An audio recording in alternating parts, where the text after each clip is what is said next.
顾莫宁，我们分手吧。苏云溪，我是你的备胎吗？还是说，我是你无聊时的消遣？哼，顾莫宁，你把自己当成什么了？备胎？哼，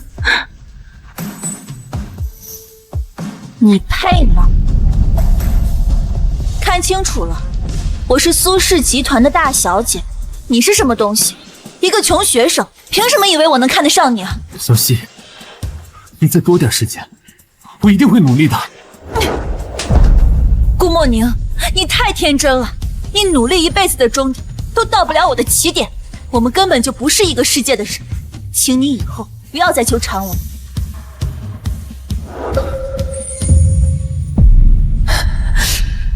莫宁，对不起，对不起，我父母意外离世，二叔一家如今像饿狼一样盯着家产，不择手段。你现在待在我身边太危险了。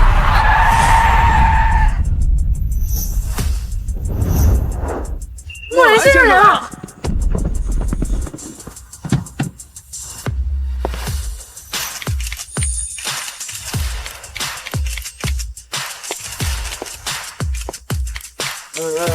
不要急，不要急。莫兰先生，你这位华尔街传奇投资人，这次回国你打算停留多久？不要急，不要急啊！堂姐，堂姐，你慢点，我看不见路。苏云溪，你一个瞎子，在我们家白吃白喝了6年，还妄想我带你去见诺兰先生，真是痴心妄想！别杵在这里丢人现眼了，赶紧给我滚开！求见诺兰先生的机会千载难逢，我可没时间在这里跟你浪费。你就在这里，自己慢慢的看。堂姐，堂姐，堂姐，你别走！堂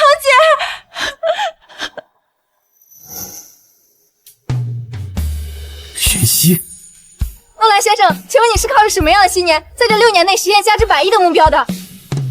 当然是靠着对一个人的恨意。天哪，一个能让你恨6年的人，他到底是谁啊？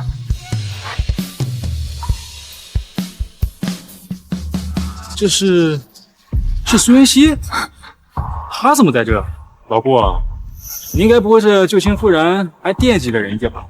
你想多了，我对他只有恨。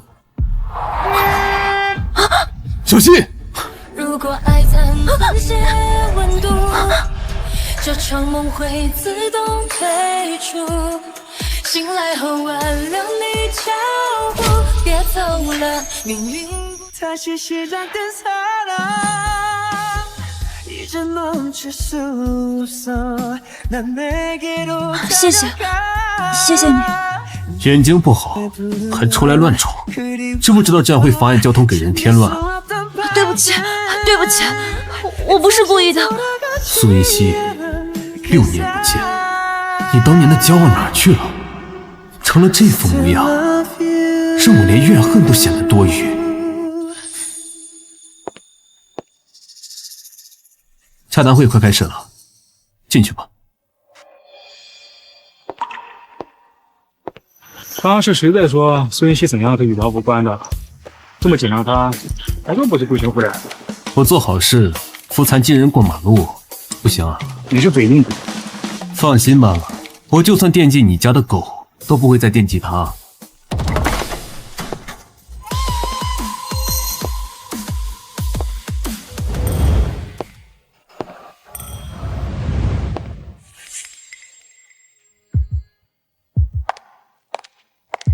诺兰先生，我是苏氏集团的苏云墨，方便留个联系方式吗？不好意思，有事请联系我助理。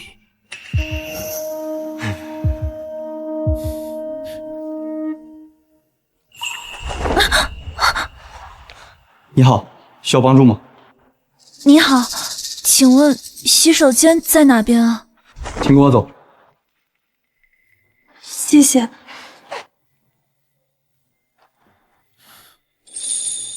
我去一下洗手间。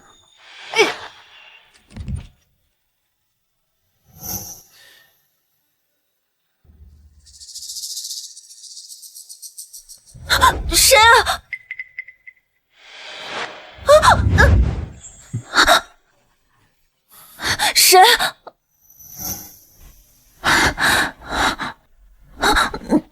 别动，小心扭疤。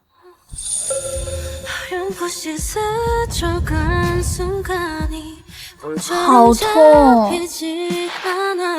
苏云溪，上个体育课而已，怎么这么不小心？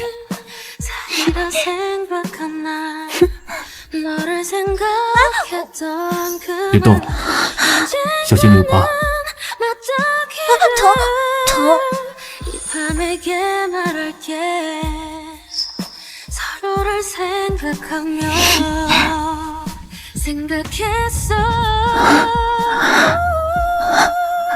莫宁，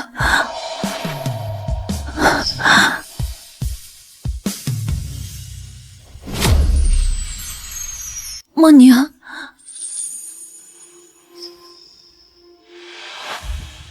你认错人了。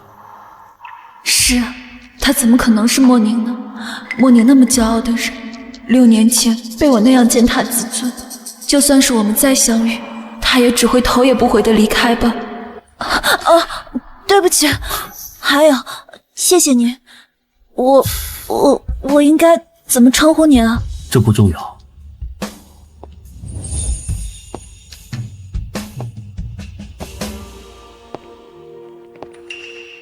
喂，老郭，你这桃花运也太旺了！刚刚你走之后，有10几个老总拐着弯跟我打听你，问你有没有联姻的意愿呢？告诉他们，我没兴趣。这10几个老总可个个都是身家不菲的人物，能让你在国内增添不少助力。你真的不感兴趣？我经手的投资没有哪个是不成功的，需要靠联姻助力吗？那倒也是。别看这个苏云溪啊，他是个瞎子，可是他个人的本事啊，还是不减当年。那个吴氏的吴总可是愿意用1000万的项目来换取跟他联姻呢。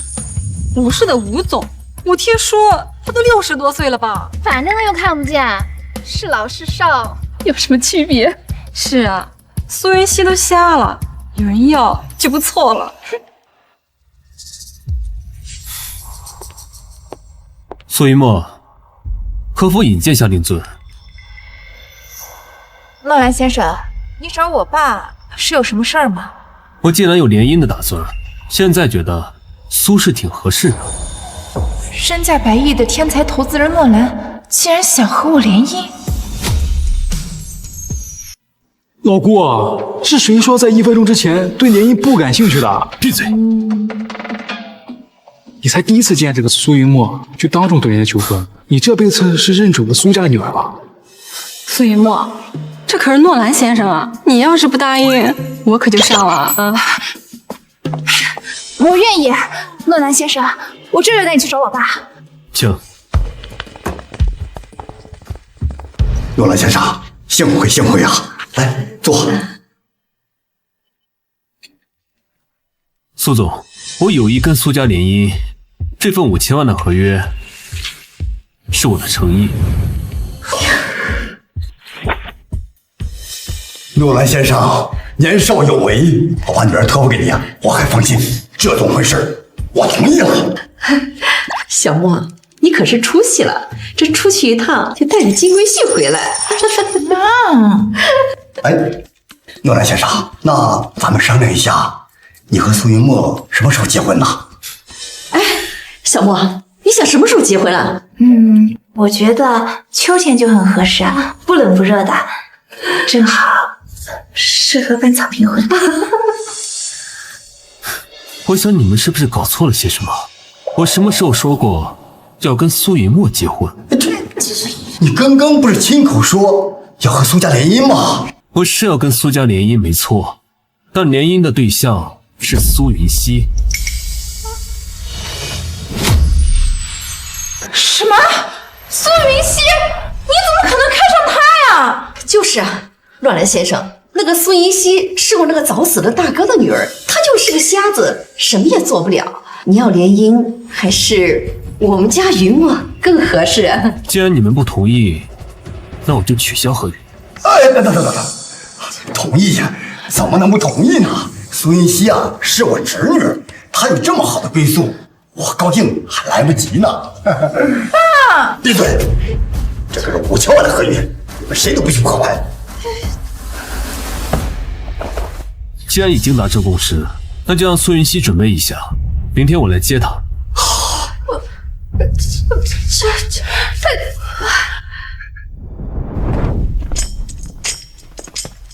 老郭，你确实不是旧情难忘，你这是情根深重，无法自拔。我娶她只是为了报复她，你懂个屁呀！哦，我知道了，你这嫌他瞎的还不够，故意把人要过来，关在屋里继续折磨。老郭，好变态！好狗不挡道，走。苏元成，那诺兰可是身价100亿的天才投资人，你怎么能让苏云溪嫁给他？行了，你们以为诺兰真的要娶她呀？爸，你这话是什么意思啊？他嘴上说是联姻，但婚礼的事儿半句没提，无媒无凭就要把人接走，这是什么意思？你们还看不出来？难道他只是看上了苏云溪的脸，只是想跟他玩玩？这还用问了？一个正常人怎么可能娶个瞎子呢？何况是一个有钱有权的男人，怎么可能吃亏？这倒也是。哎呀，算了，这不管怎么说，拿个苏云溪换5000万，哎呀，也不亏呀。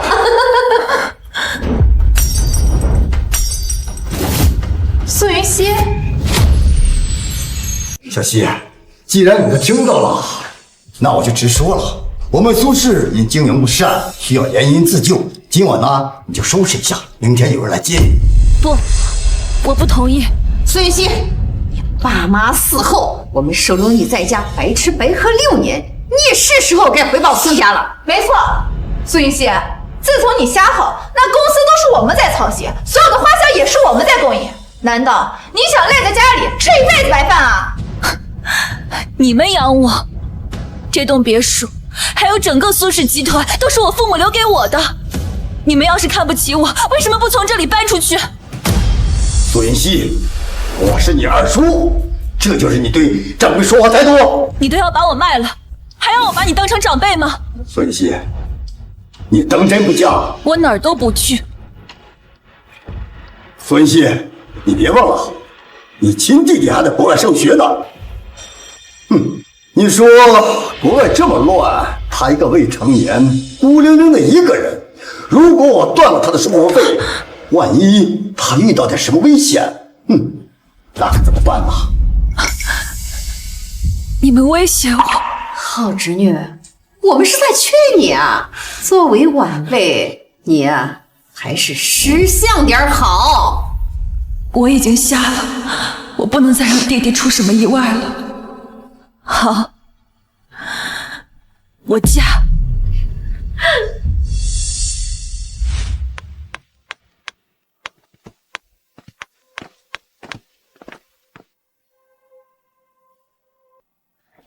老郭，一会儿我送你和嫂子去领证。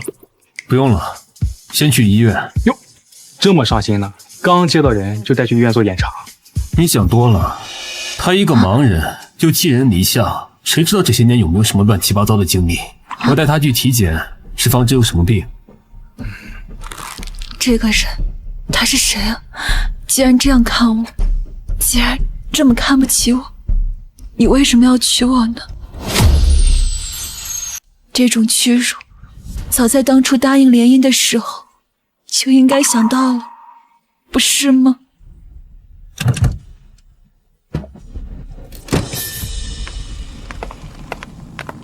嫂子，我来吧。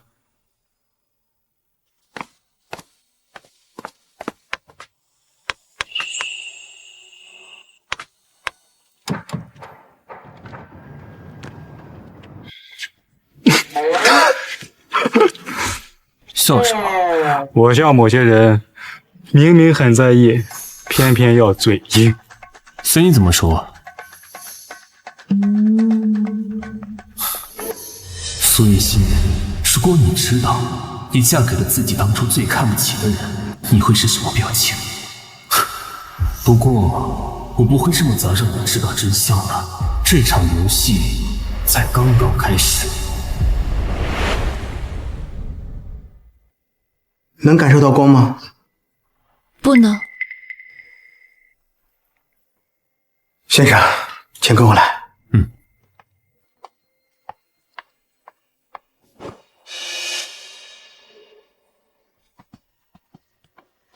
病人目前是完全失明的状态，情况不容乐观啊。有复明的可能吗？具体情况还要等详细检查报告出来，再做进一步的分析研究。麻烦你了。没事呀，不客气。这个人带我来医院是想给我治眼睛，他好像也没有我想象的那么糟。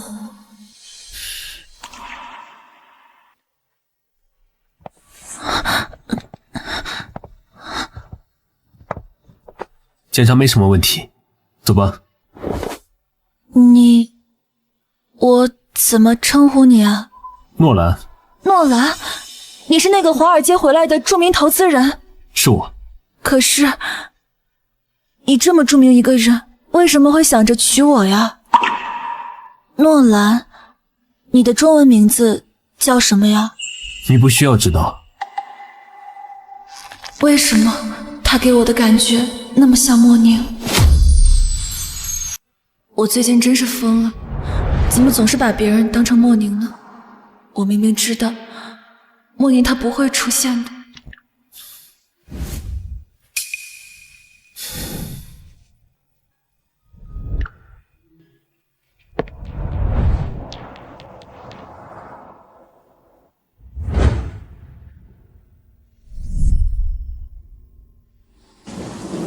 你配吗？看清楚，我是苏氏集团的大小姐，你是什么东西？一个穷学生，凭什么以为我能看得上你啊？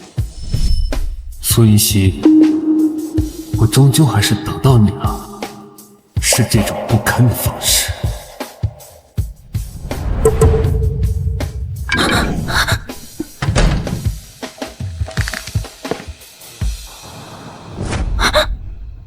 苏云溪，虽然我会娶你，但我不养闲人，你要认清自己的身份，尽好做妻子的义务。什么义务？现在给我换鞋。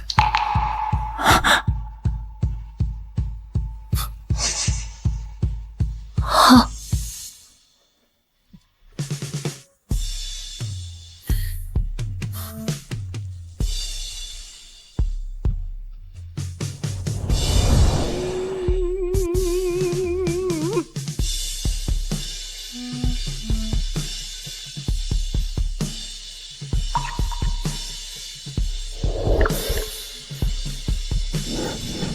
诺兰先生，连换鞋都做不好，动作那么慢，哼！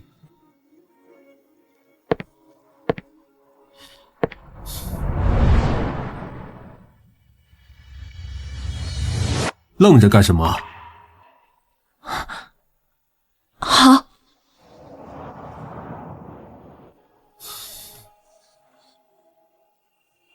过来。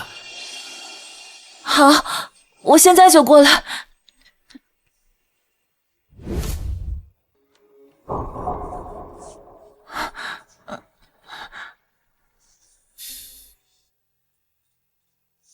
我找不到理由忘记大雨里的别离，我找不到理由放弃我等你的决心。有些爱越藏抽离，却越更清晰，而最放开我！怎么，不愿意？没有。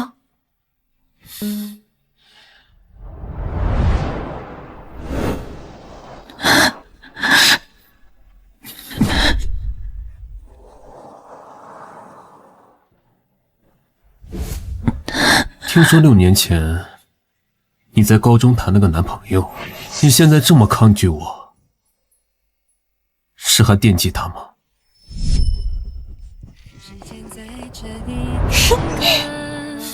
17岁的我，总爱笑笑着抬头看你说。最后一题了，别管卷子嘛，管我吧。怎么管？怎么会走散？那时候最好的我们，有简单勇敢的天真，到现在夜空闪烁，只留下我一个人看烟火。那时候最好的我们，有明亮坚定的眼神。你说这些经过平凡而又深刻，却没见你留下任何的颜色。时间太久远了，他长什么样子我都不记得了。记不清了。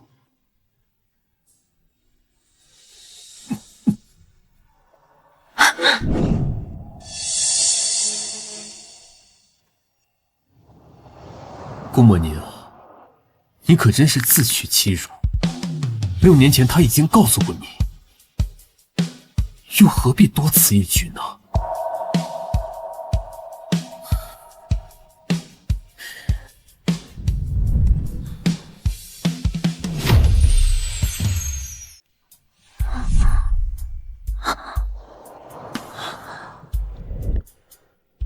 诺兰，他昨天晚上竟然没有碰我，他究竟是谁？为什么要娶我？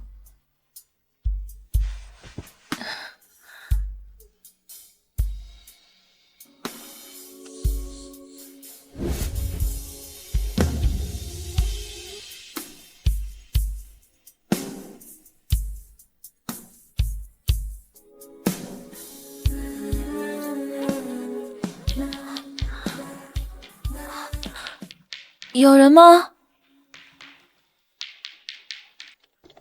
太太，您醒了啊？我是这家里的佣人，叫我王妈就行。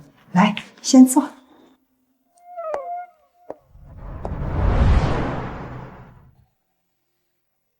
王妈，你知道诺兰先生的中文名字叫什么吗？先生，我听徐浩先生说，太太是您的初恋。不是初恋，是仇人。妈妈，我不想让他知道我的身份，你在家不可以跟他提起我的中文名字。太太，先生的中文名字我也不太清楚，不过我看着先生他是很在意你的。在意？怎么可能？嫌弃还差不多，也不知道他娶我到底有什么目的。太太，你的行李箱我帮你整理一下吧。不用了，王妈，我自己来就行。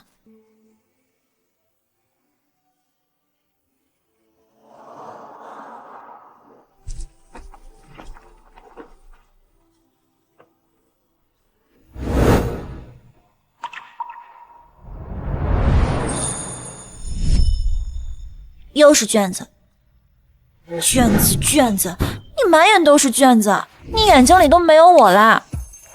哪有啊？顾莫宁，你现在都已经是年级第1了，为什么还要参加这么多竞赛啊？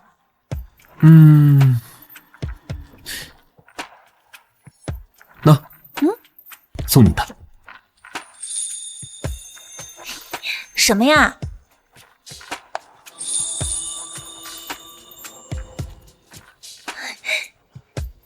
劳伦斯设计的新款手链呀！你哪来的钱买这个啊？竞赛第1名的奖金。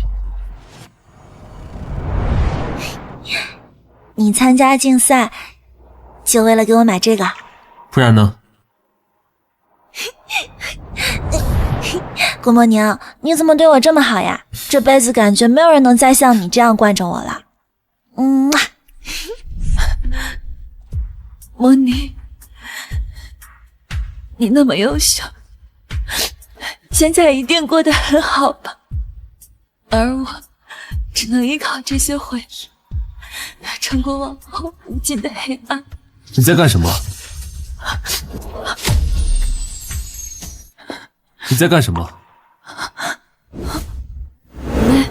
没什么。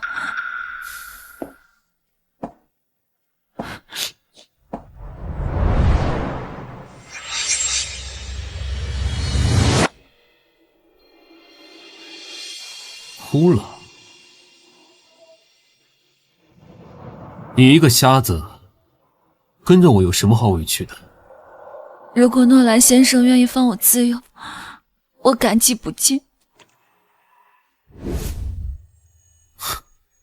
放你自由？你是想流落街头吗？你以为你二叔还会接纳你啊？那就不劳诺兰先生费心了。别整天一副要死不活的样子。我花5000万娶你回来，不是为了看你这张扑丧脸的。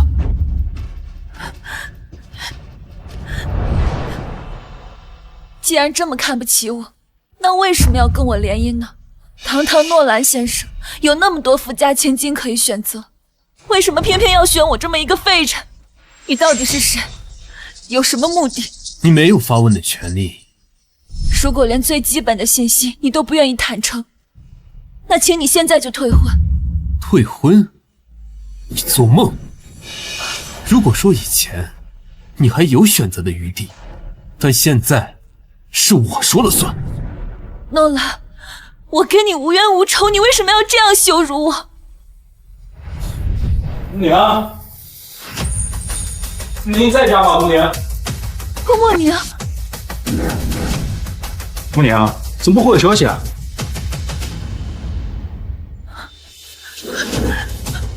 诺兰，你是顾默宁？是让你叫我名字的，赶紧给我想办法圆回去。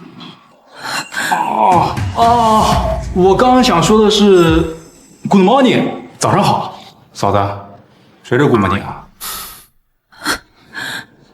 没什么，我刚才听错了。我先回公司了，你自己在家待着吧。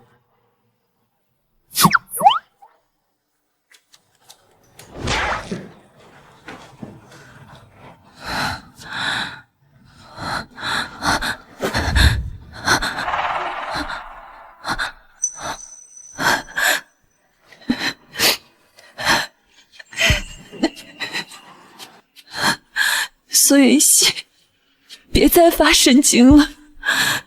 堂堂著名投资人诺兰先生，怎么可能会是莫宁？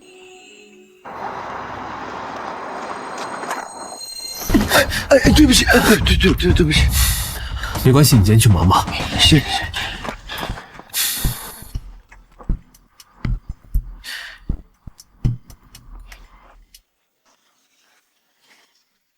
太太，我下楼扔一下垃圾，马上回来。好。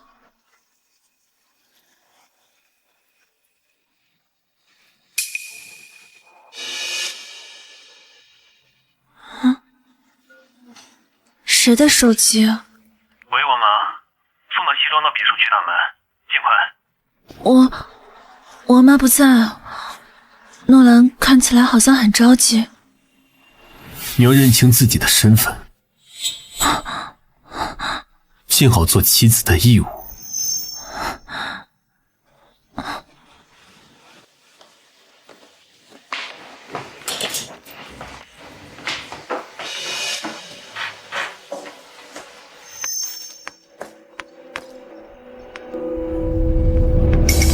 干什么啊？走路没长眼。哟，那真没长眼啊。对不起，你好，想问一下，别墅区大门是在哪个方向？这小鸭子长得倒是挺标致，既然是瞎子，那我岂不是做了什么？事后他都没法指认。别墅区大门呀？来，哥哥带你去。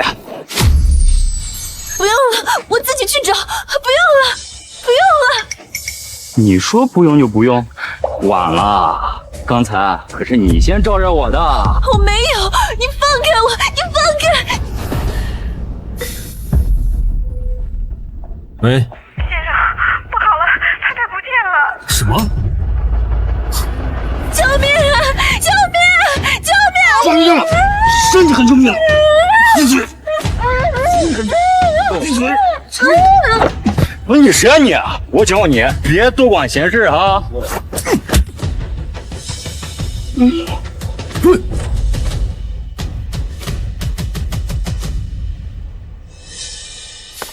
孙熙，你眼睛不好，脑子也不好吗？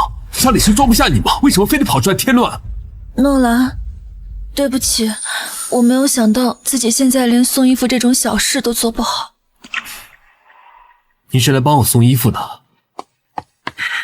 先生，太太，妈妈，看好太太，下次的事不可以再发生。好的，先生。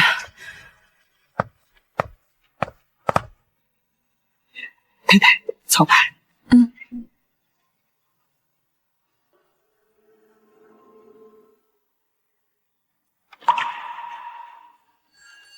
眼睛不好还出来乱闯。自从你瞎吼，那公司都是我们在操心，所有的花销也是我们在供应。难道你想赖在家里吃一辈子白饭啊？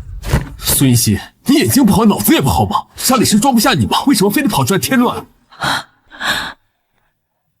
莫妮，我现在真的好没用啊！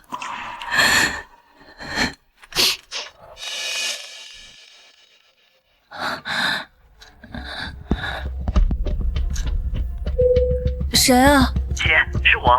家里2个月没给我打生活费了，这是怎么回事啊？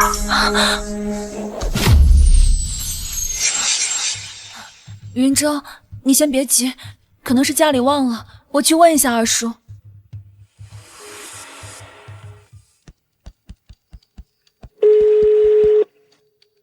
喂，二叔，我是苏云熙，我想问一下云舟的生活费。家里的账不归我管，你问你堂姐。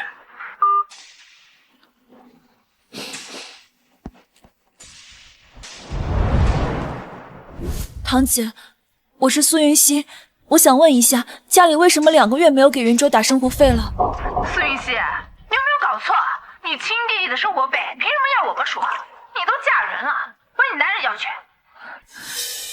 苏云墨，你别忘了，我跟弟弟才是苏氏集团的合法继承人，你只是代为管理而已。哦，那就更没办法了。苏氏经营不善，你又不是不知道，反正没有钱分给你。苏云墨，你别太过分了。我过分？是你过分吧？一个眼瞎的废人，对苏氏毫无贡献，还好意思要钱？我呸！苏。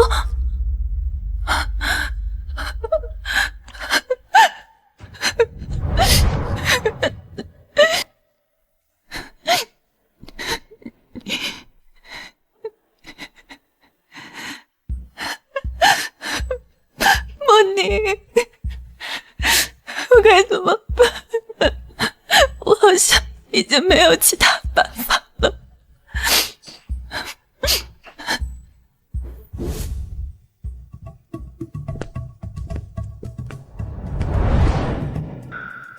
先生，你回来了。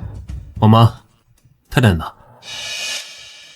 太太把自己关在房间里，一整天都没出来。我去看看。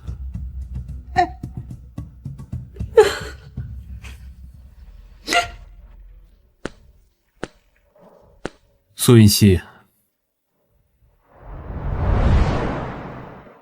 诺兰，我想求你一件事，我想跟你借点钱，有急用。顾莫宁，你太天真了，你努力一辈子的终于都到不了我的起点，我们根本就不是一个世界的人，请你以后不要再纠缠我了。求我？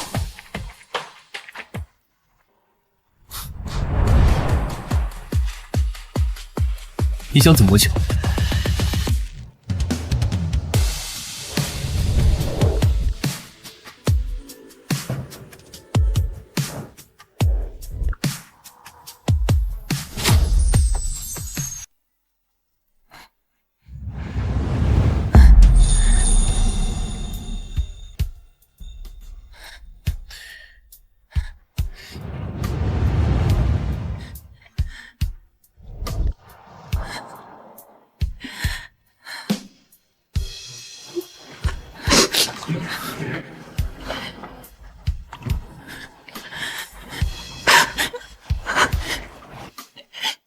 我说过，我娶你不是为了整天看你哭丧着脸的。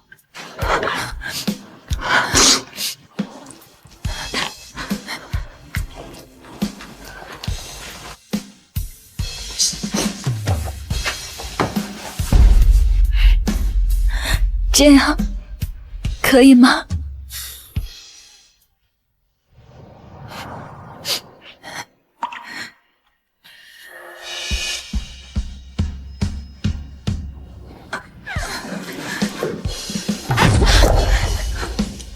你早点睡吧。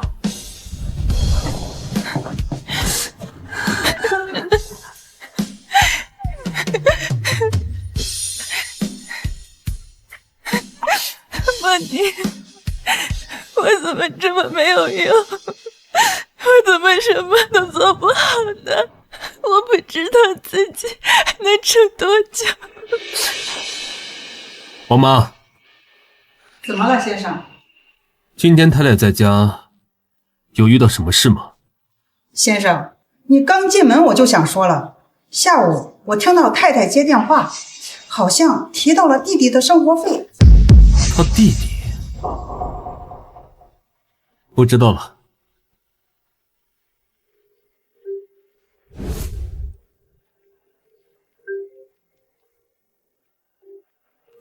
姐，我收到生活费了，不过这次的转账人怎么叫诺兰？钱还特别多，是平时的3倍呢。诺兰？啊，云舟，你收到转账就好。你在国外要好好照顾自己，知道吗？放心吧，姐。诺兰，他帮了我，那我确实也应该像他说的那样，尽一些做妻子的义务了。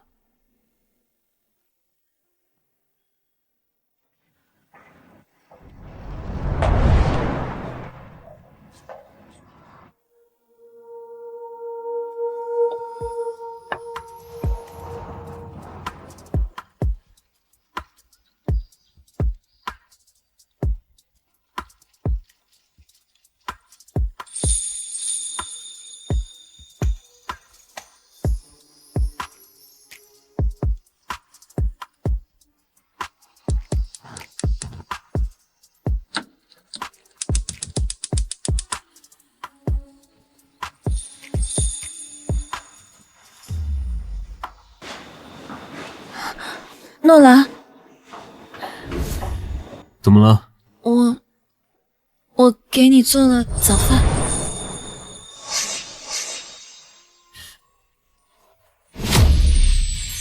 我弟弟的事，谢谢你。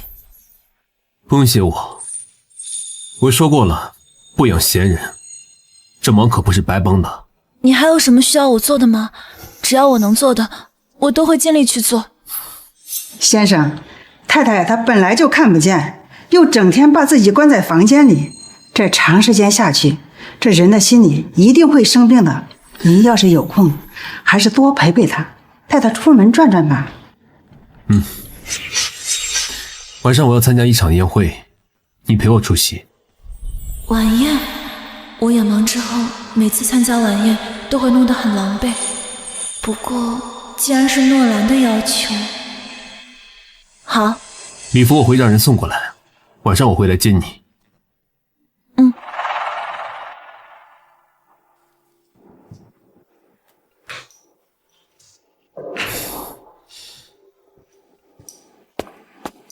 老莫，有份文件需要你签一下。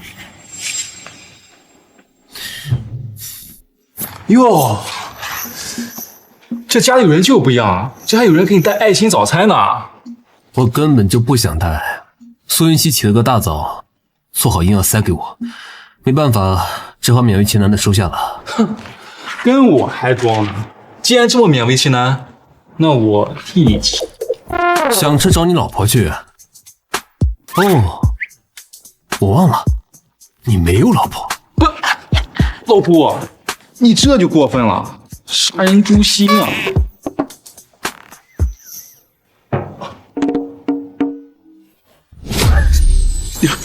我都忘了，孙熙他看不见，做饭很难掌握好。这根本不能吃，得我帮你扔了吧。我就喜欢不熟的。唉，没救了，你这辈子算彻底栽在孙一熙手里了。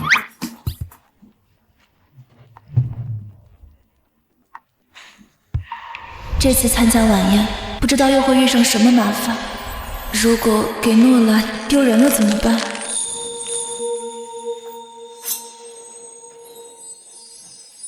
先生，你回来啦。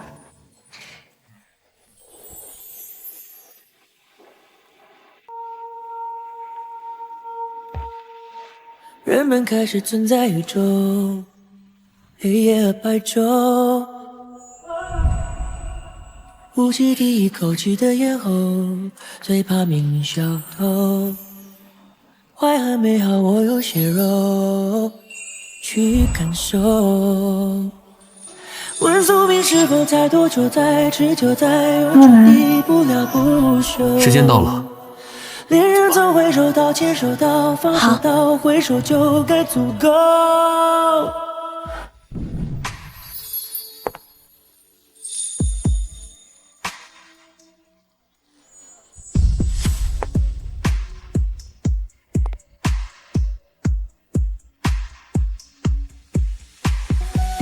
我们到了。苏雨熙啊，你怎么穿成这副样子啊？你出门都不照镜子啊？哎呀，我忘了，还是个瞎子，照镜子怎么能看得见呢？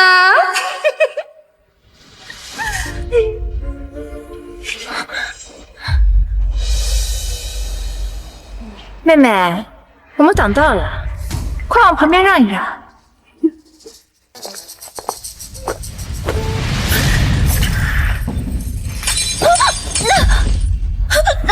苏云熙，我要是你啊，就乖乖待在家里，不出来丢人现眼了。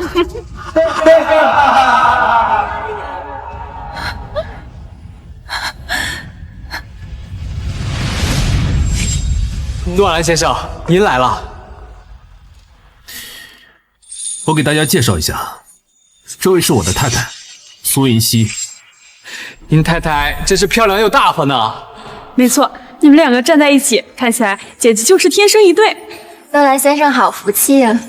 这次竟然没有嘲笑我，谢谢大家。不是说诺兰跟苏云熙只是玩玩而已吗？是啊，这怎么还公开带出来了呢？走，我们去找这个苏云熙叙叙旧去。老顾，公司有个重要项目需要紧急决策。知道了。苏云熙，你在这儿等我一下，我马上就回来。好。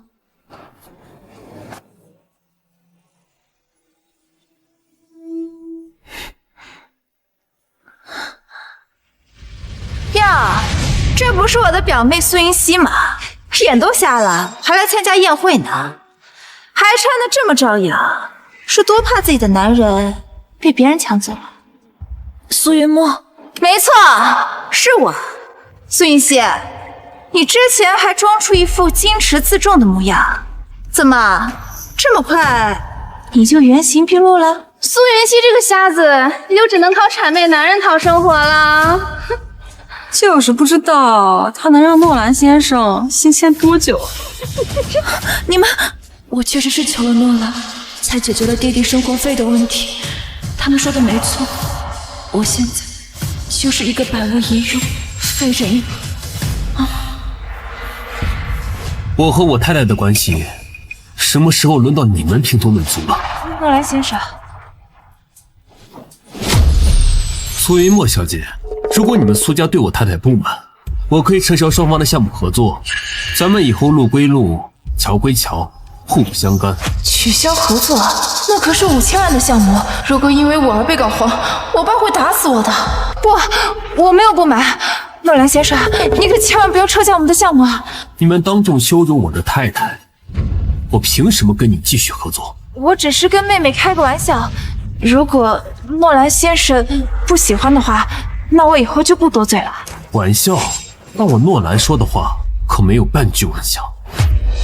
对不起，诺兰先生，请你原谅我，赶紧道歉。对不起，我错了。你们该道歉的人不是我。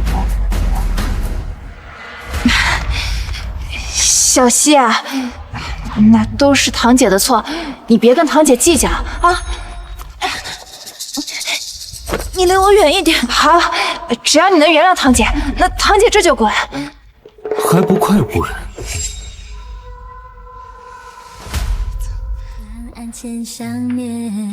谢谢。闭上双眼，梦里的相见，看着你孩子般微笑的脸，再靠近一点。你是我诺兰的妻子，有人欺负你，你就不知道反抗吗？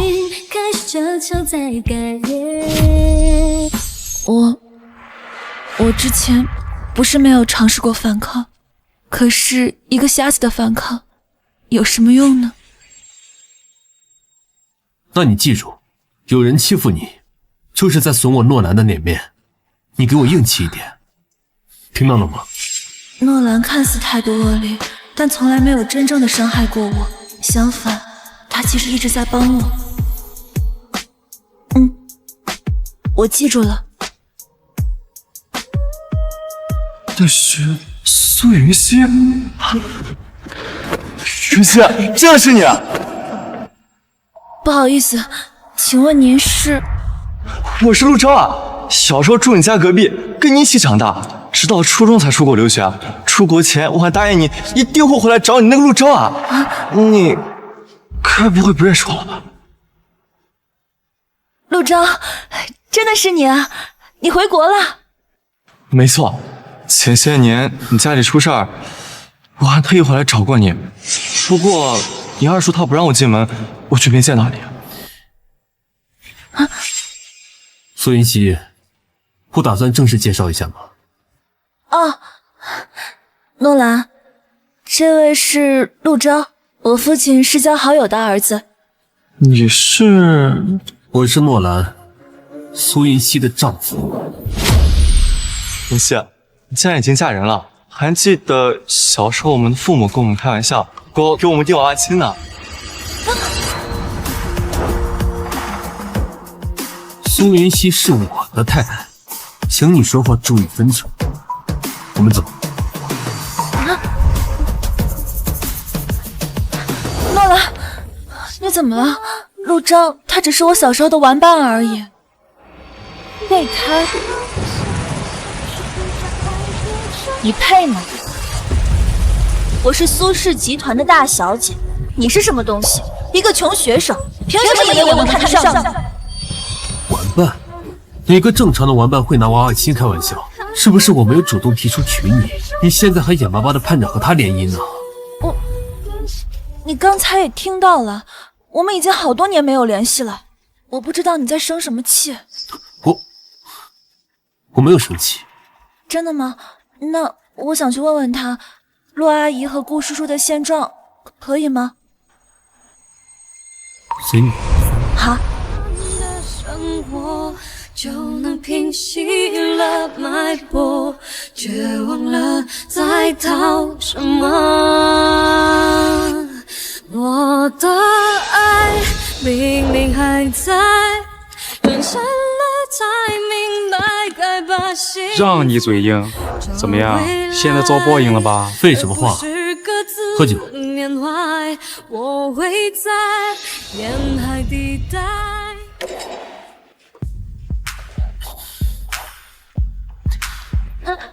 诺兰，你喝多了，小心点。原来再也不用见，不用别人念，沦陷。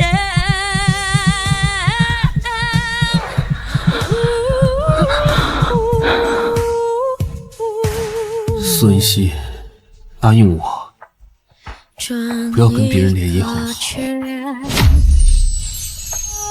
我都跟你结婚了，怎么会跟别人联姻呢？答应我，不许反悔，也不可以骗我。不反悔。Because I love you, boy. 내 곁으로 다가와요. Because I need you, boy. 꿈에서도 그리운 걸. Remember I love you, boy. 다신 볼 수 없다 해도. Because I love you, boy. Because I love you. 爸，你是不知道那个诺兰他有多护着孙一希，我就随便说了孙一希几句，他居然就威胁说取消合作项目，还逼着我当众道歉。这个苏云熙竟然让诺兰这么伤心，我还真是小看了他。爸，这些年是因为孙一希眼瞎了，所以我们才能掌控公司。他现在会不会仗着有诺兰给他撑腰，想要抢回苏氏啊？老公，那个诺兰可是个投资天才，他要站在苏云熙那边，那我们岂不是毫无胜算呢？要我说，当初就不该让这个孙云熙结婚，就应该把他一辈子关在家。苏云墨，你明天去诺兰家把苏云熙给我喊回来。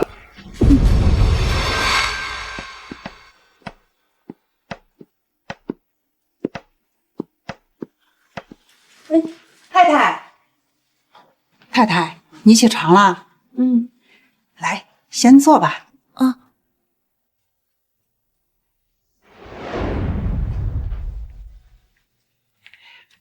先生走前让我转告你，他说下午会提前回家，说是要带你去见一位从国外回来的眼科专家。眼科专家？王妈，是我的眼睛还有的救吗？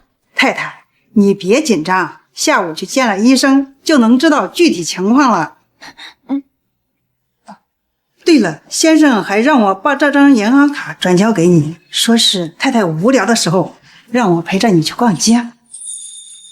好，他怎么会对我这么好，好到让我像做梦一样？太太，我去开门。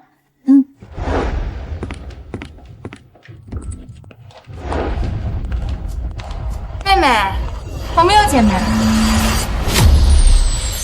离开苏家之后，你这日子过得还真够舒坦。苏云木，你又想干什么？妹妹，你这都多久没回娘家了呀？家里的长辈呢，都关心你的情况，让我来接你回去吃饭呢。我不去。苏云熙啊，这次喊你回去呢，是想跟你商量一下关于你弟弟的事情。难道你不要你弟弟了？苏云木，你又想干什么？想知道吗？那就跟我回去。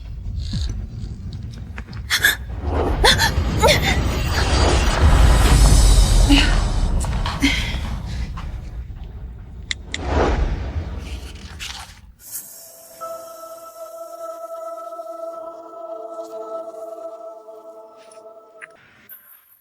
喂，王妈，怎么了？先生，刚才太太的堂姐来家里了，把太太带回娘家了。苏家，他们竟敢上门找事！徐浩，帮我备车去苏家。杜云熙，公司有份文件，需要你签下名。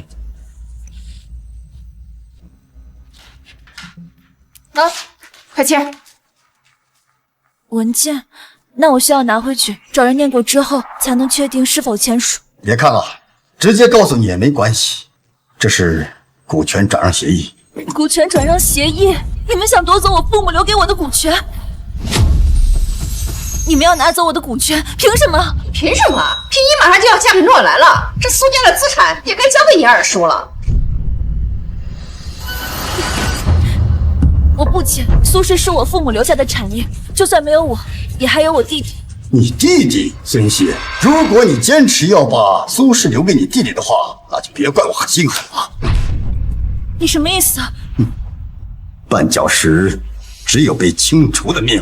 你们，苏云溪，我们给你找诺兰这么好的归宿，也够对得起你了。你乖乖的把苏氏让出来，我们皆大欢喜，不好吗？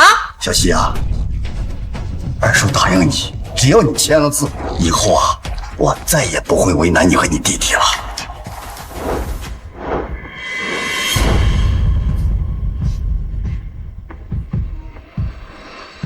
快签！怎么办？我该怎么办？弟弟是我唯一的亲人，我不能拿他冒险。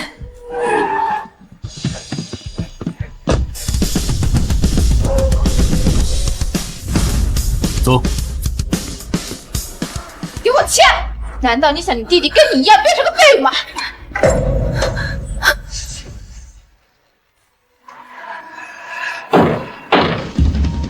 苏云溪，苏云溪，诺兰先生，你怎么来了？你们来干什么？谁准你进来了？诺兰。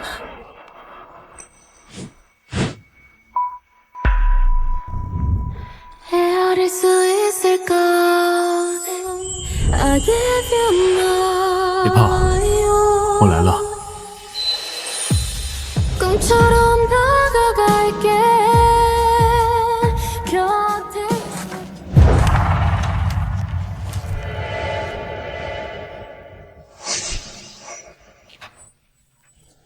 你们要苏云溪把所持有的所有股权和名下房产全部转移给你们，并且签署1个亿的钱款。苏连成，你好大胃口！除了股权，还有房产和1个亿的欠款。二叔，这到底是怎么回事啊？诺兰，这是我们苏家的事儿，跟你没有关系。没错，这份合同苏云溪非签不可。苏云溪，我劝你好好考虑考虑你弟弟。云溪的弟弟云州吗？你们还真以为他还在你们掌控之下？什么意思啊？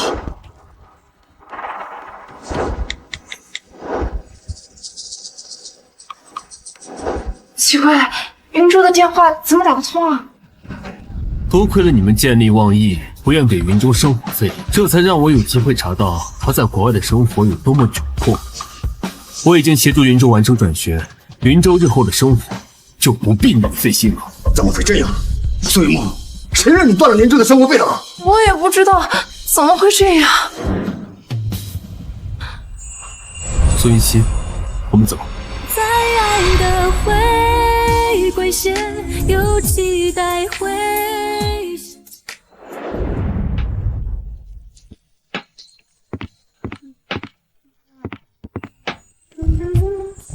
诺兰。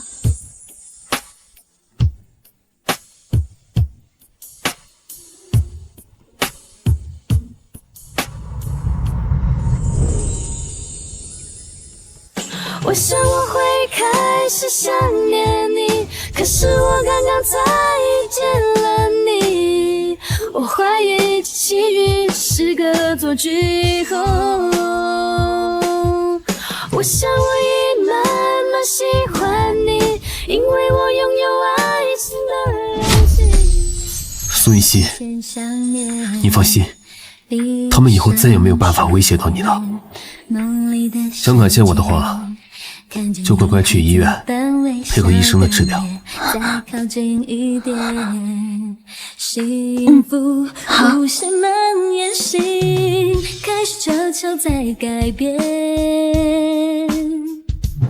苏小姐的眼睛耽搁得太久了。如果是6年前，我还是有9分的把握让她复明的，但是现在一点概率都没有了吗？不会的，医生，你再想想办法。倒也不是完全没有希望，如果我亲自手术的话，还是有6成的把握的。6成？医生，够了。那我们什么时候可以做手术呀？越快越好。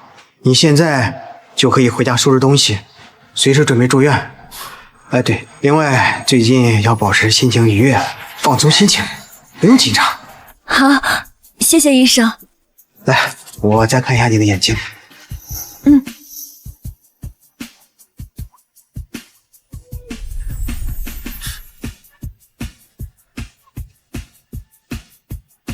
若兰，医生，我先出去一下。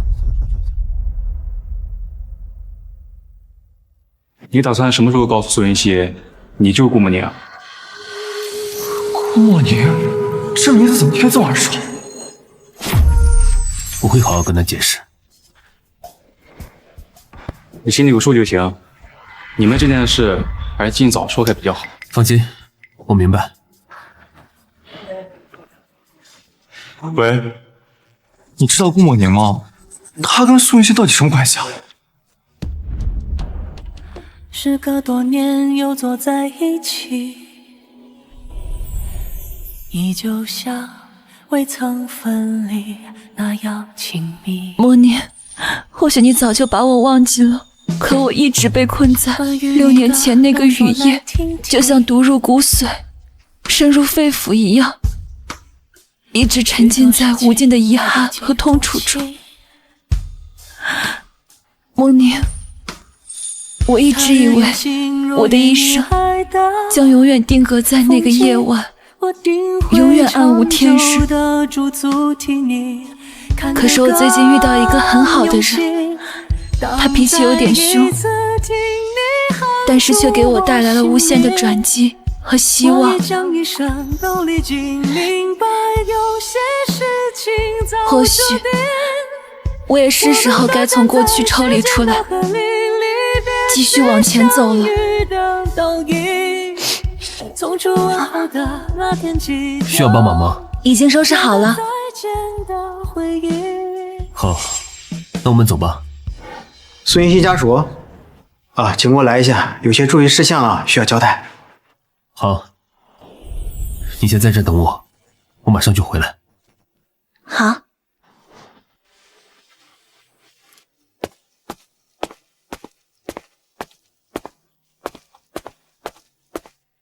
诺兰，你回来啦？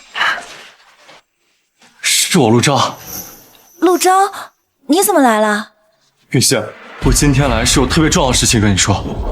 你知道吗？你跟了一个什么样的男人啊？我知道呀，诺兰，他是著名投资人，我很早之前就经常听二叔提起他了。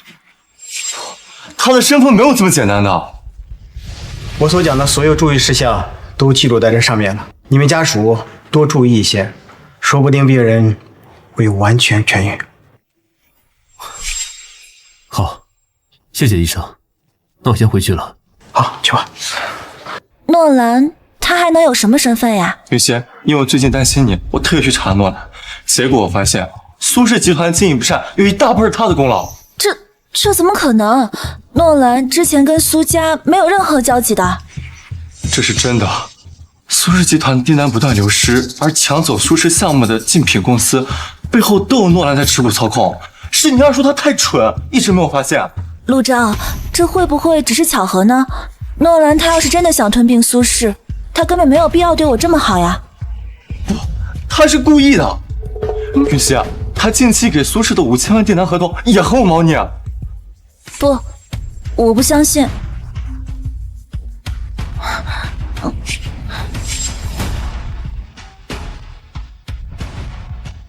谁？苏云溪，我是你二叔啊。诺兰给苏氏的订单合约根本没办法完成啊，他要求的货品配方量有一种原料已经被垄断了，苏氏根本没办法按时交货。陆昭，你怎么在这里？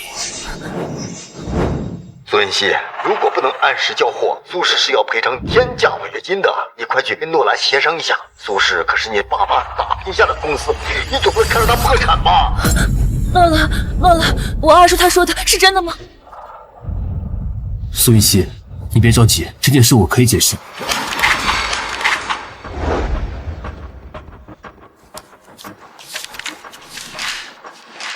老顾，可以啊，今年抢苏氏这么多单子。正常商业竞争，合法合规。但现在不一样了，苏云溪都被你带回家了，是不是该收手了？不，我不仅要继续打压苏氏，并且还要加大力度。不是吧？你就不怕苏云溪知道他跟你闹？我这么做是为了能用最小的代价把苏氏彻底收购，然后把它完完整整的还给苏云溪。得，我多余操心你。苏云溪，你马上就要做手术了，现在不可以激动，你先冷静，我慢慢和你解释好吗？解释？你如果足够坦诚，你为什么不告诉他，你到底是谁？顾默宁，顾默宁。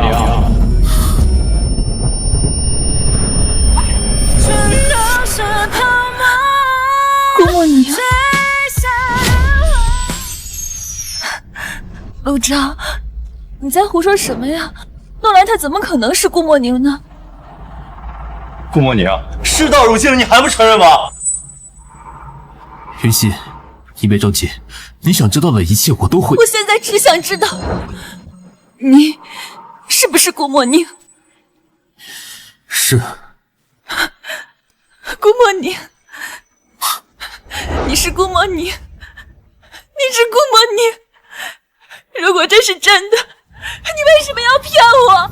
因为6年前你和他分手，他一直怀恨在心。这些年，他一直抢苏氏订单，打压苏氏，甚至和你联姻都是为了报复。这场联姻从一开始都是一场处心积虑的骗局。事情不是这样的。放开我！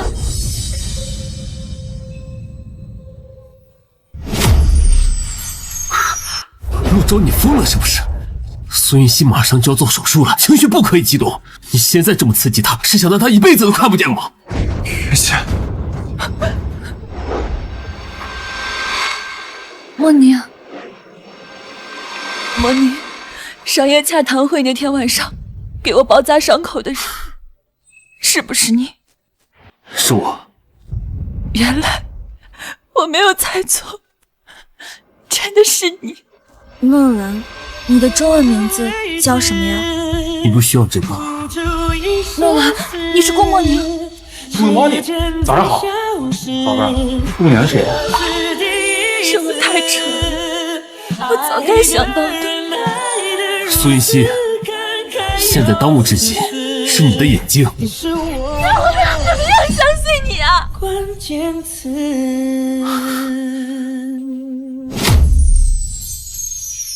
那我还怎么相信你啊？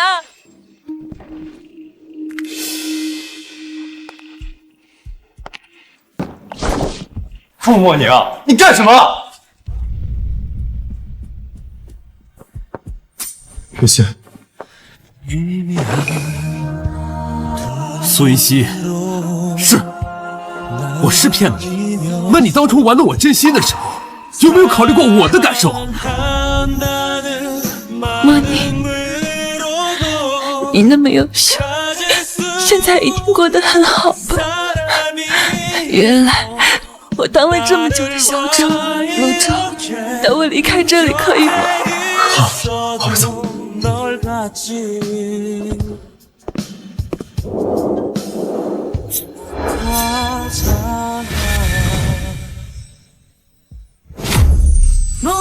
还想干什么？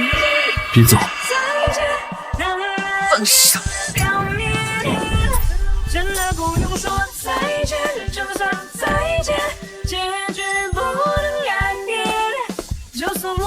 苏云溪！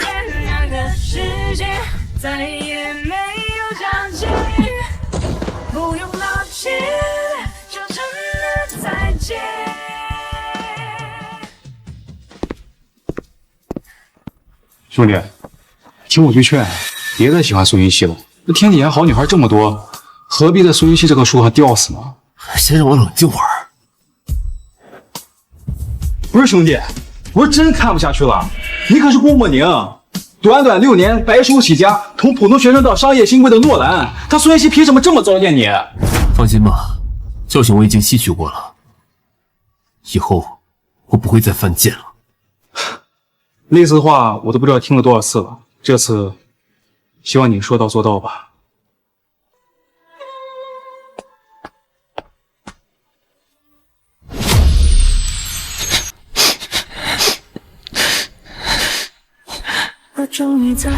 默宁，对不起，对不起，我父父母意外离世，二叔一家如今像饿狼一样盯着家产，不择手段。你现在待在我身边太危险了。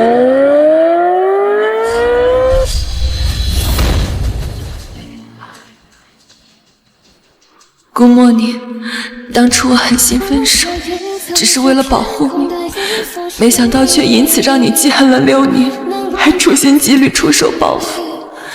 你不知道真相，我无法恨你，但我从此也不可能爱你。接。小希，你还好吗？我没事，陆钊。谢谢你收留我，不然我真的无处可去了。小希，你跟我还这么客气？小时候你爸占我的房间睡觉，把我赶到客厅，也没见你这么客气过。小时候不懂事，现在长大了，哪还能那么没有礼貌呀？可是，我更希望你变回那个骄傲任性的小公主。已经回不去了。小时候的骄傲和任性，是父母的宠爱和托举给予的底气。自从父母离世之后，我就再也没有资格了。小希，对不起。你瞎道什么歉呀？我们家的事跟你没关系。不，我必须道歉。小希，我没能在你最艰难的时候第一时间回来帮助你，还让你承受了这么多年的黑暗。其实有件事我一直瞒着。什么？其实初中时我出国，是因为我家生意出了问题，濒临破产。这么大的事，你当时怎么没有说呀？10几岁的男孩子，这是最要强的时候，谁会愿意自己最喜欢的女孩子看到她最狼狈的样子？你说什么？没错，从那个时候起，我就已经喜欢你了。6年前得知你家里出事儿，我真的很着急，给你打电话也打不通，我就立刻回国找你了。但是你二叔他不让我见你，当时我家的生意又正值关键时期，我不能停留太久。陆钊，没关系的，谢谢你让我知道这么多年还有人在记挂着我，我真的很开心。小希，你放心，经过这么多年的努力，我家的生意已经步入正轨了，我爸妈和我马上就要回国定居了，我有能力照顾你，以后让我照顾你好吗，小希？好吗，小希？陆钊，刚经历了顾莫宁的事情，我真的已经精疲力尽了，我确实没有力气再开始一段新的感情。抱歉，是我太着急了。没事的。对了，我记得你说顾叔叔和陆阿姨他们都回国了，他们毕竟是看着我长大的长辈，等你有空了，带我去探望他们一下。好，那我抽时间安排一下。顾莫宁啊，你简直就是个笑话，人家嫌弃你还上赶着帮他，现在好了，人家根本不领情。先生，我把太太落在医院的东西都拿回来了，您看是先放这里，还是收拾进屋里？扔了。啊？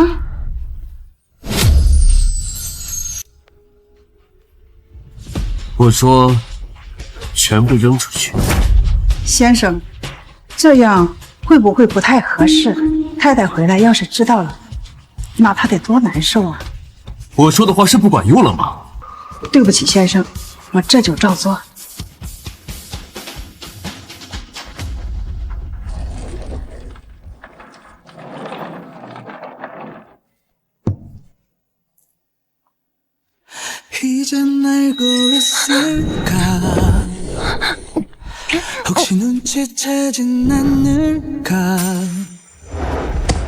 조금씩 변하고 있는 눈빛 孙恩熙，答应我，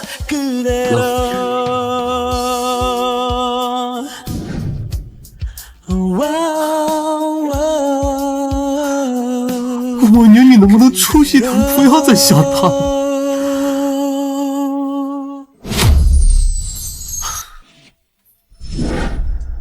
都跟你结婚了，怎么会跟别人联姻呢？答应我，就不许反悔。不反悔。苏云溪，这是上辈子欠了你的。王妈，王妈，先生，您找我，我刚扔完太太的东西回来，已经扔了，扔到哪儿了？就在别墅区的垃圾箱啊。你动作怎么这么快啊？算了，我去捡回来。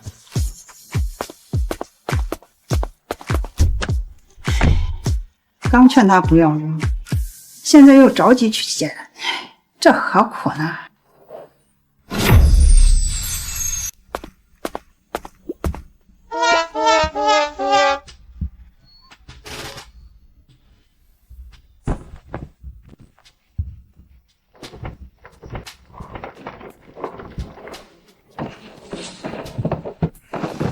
喂，儿子，你作业好完成了吗？儿子，你一定要好好学习。爸爸这边看到有人在翻垃圾呢，特别可怜。如果你不好好学习，将来也是这个下场。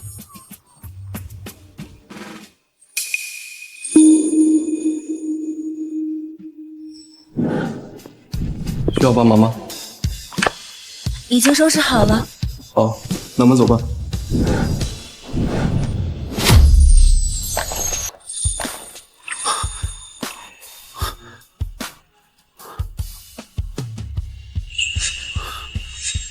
这条手链不是我送给他的吗？那，送你的。什么呀？劳伦斯设计的新款手链，你哪来的钱买这个？竞赛第1名的奖金。你参加竞赛，就为了给我买这个？不然呢？顾莫宁，你怎么对我这么好呀？这辈子还有谁能像你一样惯着我呀？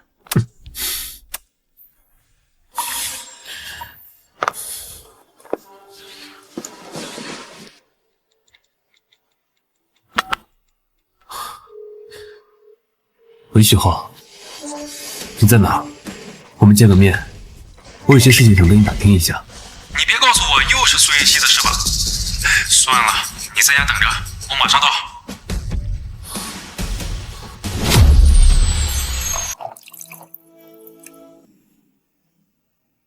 许浩，这些年你一直待在国内，你知不知道6年前苏云溪到底发生了什么事情？大哥，今天是谁跟我保证说以后再也不惦记苏云溪了？这怎么才过了半天你就又反悔了？我觉得情况不太对。不对，当然不对。当初抛弃你的是他苏云溪，后来他家道中落，自己又瞎了眼，差点被嫁给他那个60岁老头。就这，他还跟你发脾气，他凭什么？问题就出在这儿，既然是他亏欠在先，那为什么在他听到我是顾梦莹之后，却没有半点心虚恐慌，反而表现得那么伤心？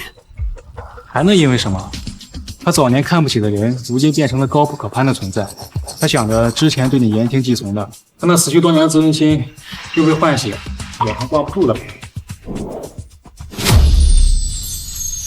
你看这个，怎么了？不是一条手链吗？等会儿，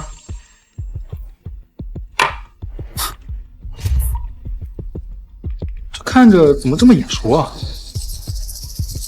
我想起来了，这不是你高中拼命参加竞赛，拿奖金给苏云溪买的手链吗？没错。这东西怎么又回到你手里了？今天在苏云溪的行李箱里找到的。不是吧，老顾？你还把苏云溪的东西收拾回来了？手链给我。老顾，这我就真看不下去了。之前你说要帮他，我想让苏云溪眼都瞎了，怪可怜的。他如果听话的话，养着就养着吧。但是他今天离开你，那你能忍，我都不能忍啊！拿来。老顾，苏云溪这么个忘恩负义的东西，你怎么还放不下他？你还留着他东西，不就还想等他回来吗？徐浩，你有没有想过，如果苏云溪真的从来没有在意过我，他为什么要保存这条手链？甚至他根本不知道我是谁，过来的时候都要带着他。说不定是随手保存的战利品，用来回味当年那个学霸校草是怎么付出一切讨他欢心的呢？你别忘了，他眼盲6年，在他看不见之后，在苏家连自己都保不住，长期保存一条这么小的手链，是件很容易的事吗？那倒也是，但是如果他真的在乎你，当初为什么跟你提分手？我要是知道，我还要跟你打听6年前的事情啊。当初我跟他分手以后，很快就去了国外，之后对苏云熙的状况一无所知，连他眼毛都是回国之后才知道的。我现在非常怀疑，他当初跟我提分手是不是有什么苦衷啊？6年前，我只记得你出国后不久，就传出了苏云熙家里出了事，股权变更的事。过了很长一段时间，都没有人见过苏云熙。又过了小半年，等他再回来时，就已经眼盲了。徐浩，你派人查清楚6年前苏家到底发生了什么。这么简单的事，你为什么不打电话给苏云熙问个明白？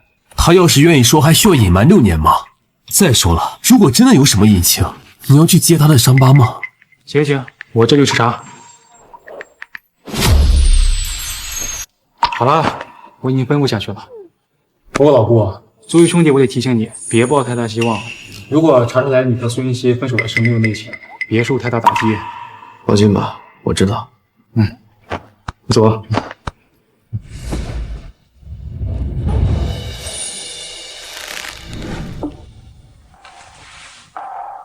雨熙，我已经和我爸妈联系过了，我妈知道你在我这儿后，说一会儿就过来看你。真的吗？那太好了，我好久没有见到陆阿姨了。是陆阿姨来了吗？你坐就好，我去开门。妈，算我求你，看在逝去的云叔叔的份上，要说除了关心小溪，什么都不要提，好吗？行了，妈心里有数。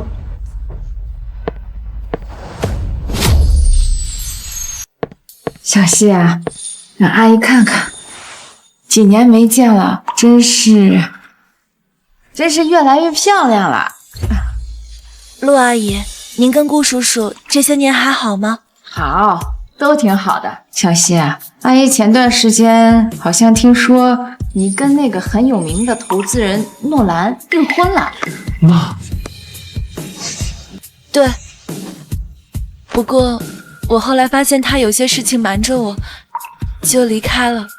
小溪啊，你现在这样的情况，阿姨就直说了。你看，你眼睛不方便，你这辈子都需要别人照顾。你们能别说了？如果我今天来这儿是为了跟小溪说这些的话，那你还是回家吧。怎么？小溪现在情况特殊，正是需要别人建议的时候。我作为长辈，指点几句，难道不应该吗？小溪现在父母不在了，我说这些也是为了她好。你说话能不能注意点？陆昭，没事儿，我知道陆阿姨她是关心我。你看，你小溪现在比你懂事多了。小溪啊，你听阿姨一句劝，你现在这样的情况需要别人照顾。诺兰他有钱又年轻又帅气，这是多少人求都求不来的对象，可他偏偏又喜欢你，这么好的缘分，你可要把握住了。陆阿姨，我跟诺兰的事没那么简单，他并不是真心想跟我在一起的。苏云熙，这就是你看不开了。你现在这样的情况，要考虑什么真心不真心？你首先要考虑的是怎么好好过完你的后半生。你听阿姨一句劝，你趁现在年轻漂亮，别好好想办法抓住诺兰的心。妈，你们能不要逼他？现在的年轻人啊，一个两个的都不省心。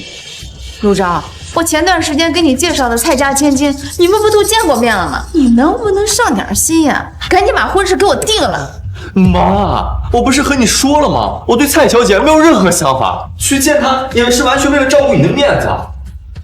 怎么？那蔡小姐哪里不好了？无论是出身还是学历，哪里配不上你了？妈，你一定要在这里说这些吗？陆昭，我是你妈，我怎么可能会害你？陆昭，陆阿姨，你们聊，我去一下洗手间。要不要我带你去？不用了，这里我都已经很熟了，我自己可以。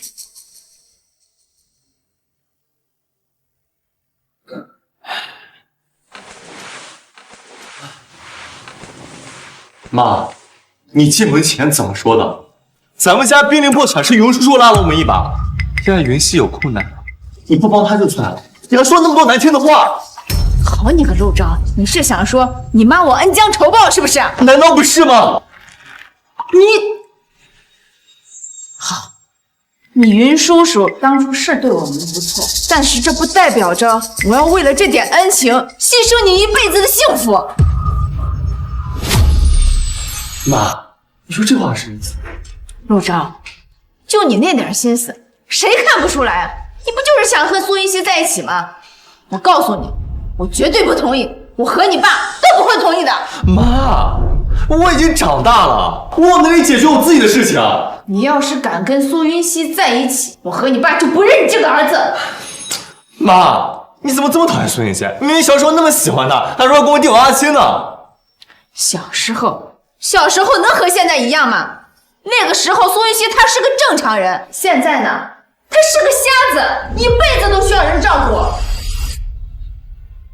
那又怎么样？我愿意照顾他。6年前小七出事的时候，我明明已经回国了，你们却说咱家公司正在发展的关键时候，逼着我离开他。现在公司稳定了，我有能力养他一辈子。养他一辈子？陆昭，我和你爸把你生下来，费尽心思培养你，给你最好的生活和教育，不是为了让你被一个瞎子给拖累的。我不认为他是拖累，不是拖累。陆昭，如果有一天我们的公司再次经营困难，他苏云熙能给你提供什么样的帮助？如果真的有那一天，我不需要小西为我承担任何困难。陆昭，你怎么这么天真？我们家已经经历过一次破产了，你有没有吃够教训？咱们家落魄的时候，多少目的不纯的人落井下石，又有多少看笑话的闲言碎语，你都不记得了吗？陆昭，你也知道，除了苏家，你舅舅们也都尽力的帮扶陆氏。假如你爸当初娶的不是我，你觉得我们家能够挺过来吗？这些事儿不都已经过去了吗？现在公司发展良好，舅舅们的恩情我们也回报了。可是苏家的恩情呢？我们管过吗？陆昭，谁都不能保证自己一辈子不再会遇到困难的时候。我让你娶蔡小姐，是因为双方门当户对，你们俩在一起是对双方家庭长远发展最有利的选择。妈，难道你一定要牺牲我的个人感情，让我跟一个不喜欢的女孩子在一起吗？我是你儿子。不，儿子，如果你实在不喜欢蔡小姐，妈可以给你介绍其他家庭优渥的女孩子，甚至不够门当户对，但自身条件好的女孩子，妈妈也可以接受。但是她苏云熙绝对不行。你的意思是，除了云溪，谁都可以？没错，我是这个意思。妈，你怎么能这么势利啊？妈，你这么做跟当初那些拜高踩低的人有什么区别啊？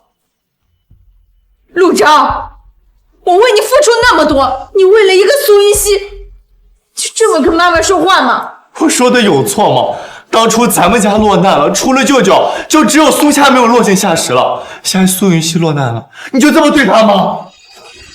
因为世道它就是这么现实，我可以报恩，也可以帮助苏云熙，但是为了你这辈子的安稳，我无法忍受一个已经人生被毁掉的人也把你拉进泥潭。陆昭，你别怪妈妈狠心，我知道苏云熙她可怜，她是我从小看到大的孩子，我怎么可能不心疼？你仔细想想，如果我一开始就不同意，6年前我又怎么会让你回国呢？可是妈，你既然也心疼云溪，为什么坚决反对我跟他在一起呢？你知道吗？我已经为苏云熙打破很多底线了。我想过的，就算他父母双亡，家道中落，可他毕竟是富家千金，眼界见识还在的。只要他人好好的，我们都愿意接纳他。我都打算好了，把他接到陆家，好好培养，他以后还是可以协助你打理公司的。可谁知道，他怎么偏偏就瞎了呢？所以6年前你和我爸知道他看不见后，立刻催我回去是这个原因？没错，我们看在苏云熙父母的份上，哪怕他苏云熙一无所有，我们都不介意。可他不能是一个残疾的废人，他这种情况，就算是在普通家庭都很难接受，更何况是我们陆家呢？妈，你怎么这么残忍啊？6年前是云熙最艰难、最需要帮助的时候，你不想让我跟他在一起就算了，当时还逼我离开。6年前苏云熙刚瞎的时候，所有人都避之不及。你要那个时间点出现，那就是他的救命稻草，他怎么舍得放手？你是怕他缠上我？没错，有的麻烦既然不能沾染，那一开始就别碰。6年了，我已经感受过太多人性凉薄，世态炎凉。我以为我早就已经习惯了，可是现在我为什么还是这么会心痛，这么难过？陆钊，你知道的，6年前我们不让你出现，其实也是为了苏云熙考虑。既然你们注定没有结果，那索性一开始就不要给他希望。妈，你知不知道当时的我多么希望他能缠上我？你说什么？你再给我说一遍！我说，当时听你们的话离开，是我这辈子做过最后悔的事儿。妈，我向你保证，我以后一定努力经营公司。妈，你操心，你就答应我，让我和苏云熙好好在一起，好不好？陆钊，你怎么能这么自私呢？你有没有想过，苏云熙她现在这种情况，万一你们有了孩子，别人怎么看她？妈妈是个瞎子，你让她在同龄人的面前怎么能抬得起头？谁敢这么说？我就让他付出代价。你因为一时的喜欢，就什么都不管不顾了吗？没错，你说的这些顾虑，在我眼里什么问题都不是。如果因为没有联姻而使我的生活变得拮据艰难，那是我的能力不足，和苏云熙没有任何关系。我苦口婆心的说了这么多，你是一句都没有听进去吗？你妈，我已经长大了，我有权利选择自己的生活。陆钊，小希，你什么时候来的？过来好一会儿了，你们刚才说的话我也差不多听到了。小希，对不起，我妈她……陆钊，你不用道歉，我倒是有些话想跟阿姨解释一下。您放心，我是绝对不会跟陆钊在一起的。说的是真的？小希，陆阿姨，看来您还是不够了解我。其实就算是您不反对，我也是绝对不会拖累陆钊的。不仅是以前不会，就算是6年后的现在也不会。你嘴上逞强倒是容易，真回到那个时候，谁知道你会怎么做？陆阿姨，您大概不知道，我跟诺兰他很久之前就认识了，他是我6年前的男朋友。你是说你6年前有男朋友？是。这么说也是哈，诺兰这么优秀的男朋友，你还需要选择别人吗？陆钊，你听到没有？人家小希有更好的选择呢。诺兰，他算什么更好的选择？小希，你别忘了，他跟你在一起就是为了报复你。陆钊，你给我闭嘴！是，他是为了报复我，但那是因为6年前我父母意外去世，我知道自己处境危险，为了不连累他，用了让他最不堪的方式逼着他离开我，所以才让他记恨到现在。你知道你会出事，你还跟他分手？是的，陆阿姨。是的，陆阿姨。所以您放心，您看，我当时连最心爱的人都不想连累，想方设法的逼着他离开，现在又怎么会纠缠陆钊呢？既然有这种事呢，我都不知道，都怪这个臭小子，发生这么大的事儿，怎么也不跟我说一声，害我误会小希了。陆阿姨，我父母他们虽然已经去世了，但是他们教给我的为人处事之道，我一直都记得。这些年来，我从来没有向谁求助过，也没有让谁为难过。我之前跟陆钊说想见您跟叔叔，也是因为觉得您是我最敬重的长辈，出于礼节，我应该拜访，没别的意思。你这孩子说的什么话呢？我跟你陆叔叔肯定是愿意见你的呀。但是现在看来，我提出这样的要求，给您造成了一定的负担。陆阿姨，您放心，2日之内我就从陆昭这里搬走。搬走？你搬去哪儿？云溪，你二叔不安好心，苏家你回不去，诺兰又居心不良，难道你要去他那儿吗？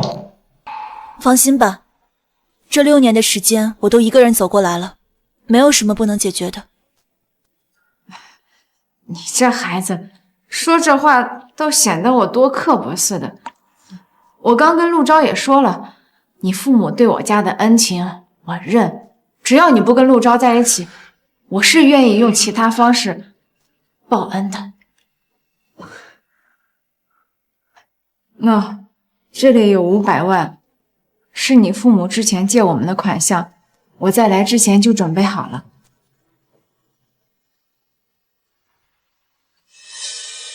你拿好。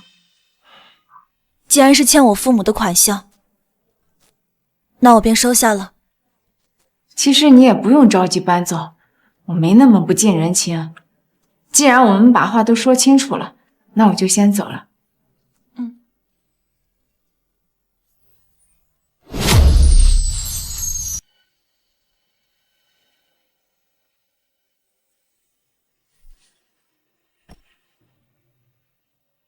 小希，我知道我爸妈做的很过分，也很对不起云叔叔和阿姨，我替他们向你道歉。但是你一定不要走出这儿，你离开这儿，处境只会更加艰难。陆昭，你愿意帮我个忙吗？什么忙？你说，只要我能做到，我一定帮你。把我送回医院吧。你要去找诺兰？我不是还想跟他继续纠缠，只是他帮我联系的医生确实是眼科界的权威专家。你妈妈刚才说的没错，一个眼盲的残疾人确实会拖累别人。我不想这样子，我想治好眼睛。那如果诺兰再次找上你，只要能治好眼睛，不管他出于什么目的，我都不在乎。反正我也没有什么可失去的了。你就这么确定诺兰找的医生可靠？我其实不是相信诺兰，我只是相信那位眼科界的权威专家一定会对他的病人负责的。好吧，我也确实了解过这位医生，世界范围内确实找不到比他更好的眼科专家了。不过，你想说什么？雨仙，你刚刚说你和顾莫宁分手是为了保护他，他现在已经事业有成了，那你为什么不把事情告诉他，解开你们之间的误会呢？或许他出于愧疚，能停止对你的报复，甚至能弥补善待你呢？真没想到，这种话会从我的嘴里说出来。不用了。为什么？我现在已经不期待任何人对我抱有最纯粹的真心了。顾莫宁他报复我，到底是出于之前被伤害的自尊，还是真正是因为商业利益？谁知道呢？我也不想验证，也不想知道结果了。好，那我现在送你去医院。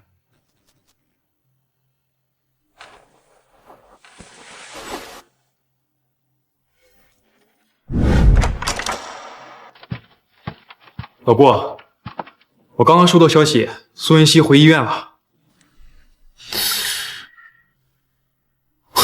走，去医院。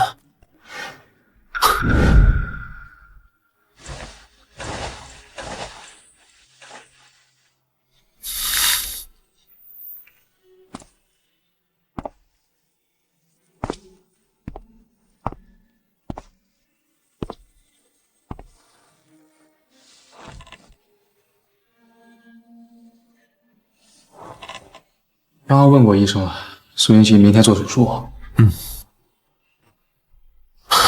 帮我去趟收费处，把他需要的费用预存进去。怎么？你怎么不进去？手术前不宜激动，我就不刺激他了。他到底是不是真的在意你，还不一定呢。我真没想通，你都在他手里吃了多少次亏了，怎么还这么死心塌地啊？其实不重要了。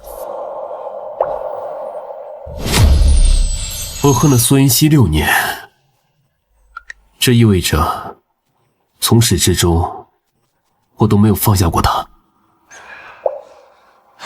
看出来了。在回来之前，我总想着要报复他，叫他后悔当初辜负我。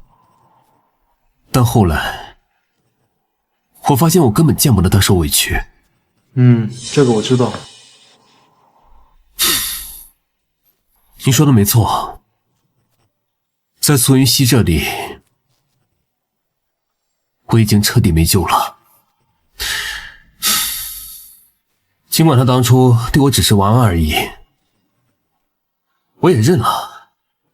所幸，我根本就做不出真正伤害他的事。终于不嘴硬了，让我说你点什么好？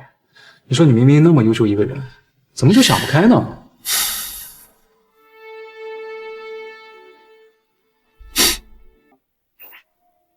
喂，什么事？啊，我知道了。老顾，查到苏家的消息了。什么消息？我们查到了6年前从苏家离职的佣人赵阿姨，她是照顾苏云溪长大的近身阿姨。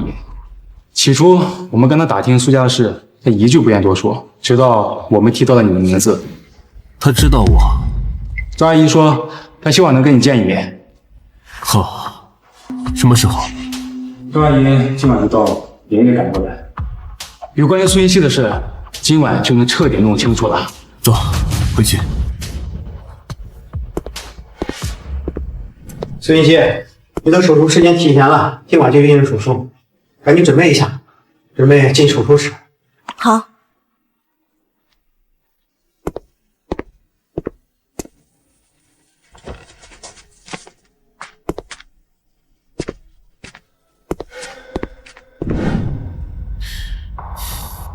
帮我问一下，人还有多久到？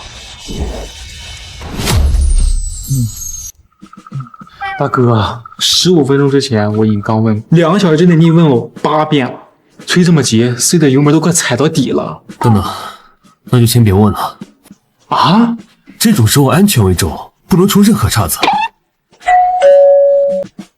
我去开门。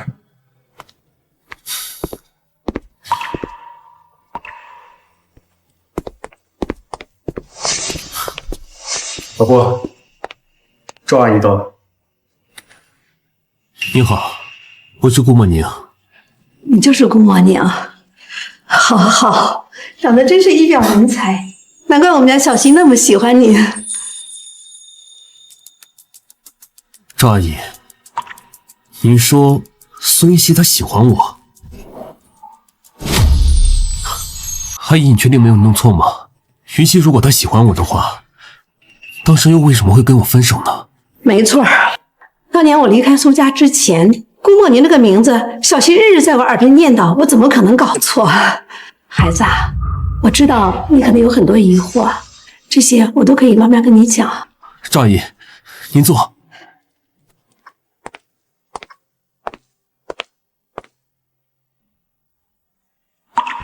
阿姨，您能告诉我关于6年前的一切吗？6年半以前，小溪的父母还没有离开的时候，我发现这个我一手带大的孩子每天都格外开心。在我的追问下，小溪偷偷告诉过他恋爱了，他喜欢的那个人叫顾莫宁。他提起我时，他开心吗？那段时间是小溪脸上笑容最多的时候，我只是看着他就能感觉到他很幸福。可惜小溪的快乐持续了不到半年，他们家就遭遇了巨大的变故。小溪的父母突发车祸，性命垂危，他的二叔苏连成带着一众股东在抢救室外宣称要接管苏氏。那个时候苏云溪和老顾还没有分手。没错，小溪是个聪明的孩子，他知道苏连成居心不良，他甚至怀疑他父母的车祸到底是意外事故还是人为造成的。只是这件事没有证据，再怎么怀疑也没有用。顾莫宁，我们分手吧。苏依稀，我是你的备胎吗？备胎？你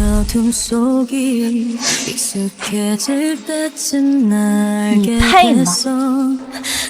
你看清楚了，我是苏氏集团的大小姐，你算什么？一个穷学生，你凭什么以为我能看得上你？原来他跟我分手的时候处境竟然这么艰难。如果是这样的话，那他当时说的话一定是违心的。这么大的事，他竟然一声没吭。那时候你们都只是学生，他说出来又有什么用呢？所以他就选择分手，自己一个人面对。是啊，小溪知道他二叔居心不良，所以咬死了不愿意将公司交给他，一个人在抢救室外苦苦支撑了好几天，直到他父母抢救失败，先后被宣告死亡。什么？苏音熙他对自己怎么会这么残忍？当时因为小溪不愿意放弃公司继承权，苏连成就开始威胁他，说他有的是办法达到目的。紧接着先是我送饭的时候被人推下楼梯，险些摔断腿，然后是他弟弟食物中毒，在抢救室洗胃。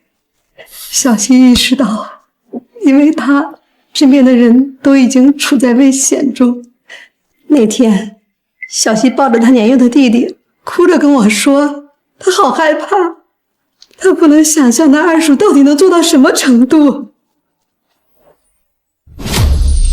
那时候小溪他也只是个刚成年的孩子啊，他没有能力和二叔对抗，他又不甘心将父母的公司轻易拱手让人，他更担心自己身边的人受到伤害。于是他选择了一个最傻的方法，他赶走了身边他所有他在乎的人，自己一个人去承受这一切。所以他把弟弟送到国外上学，把您辞退，然后又用最决绝的方式跟我分手。我原本是不愿意走的，是他联系了我老家的亲属来接我走。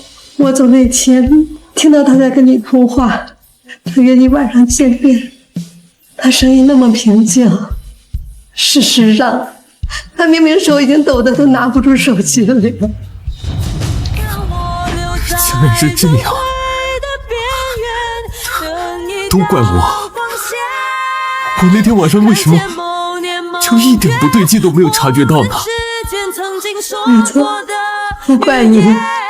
小溪是个要强的孩子，他既然不想让你发现不对，他肯定会隐瞒的滴水不漏，彻彻底底。这些年我一直都放心不下他，我总在想啊，这孩子这些年到底过得好不好？他和他喜欢的男孩子有没有解除误会？所以我一听到你的名字，我立刻就决定一定要来见你。好孩子，小溪告诉我，你是他见过最优秀的人，无论做什么都非常出色。他还说你一定会成为非常厉害的大人物。今天我见到你，我相信小溪的眼光没有错。我等不起他的夸奖。孩子，你告诉我，小溪他现在怎么样了？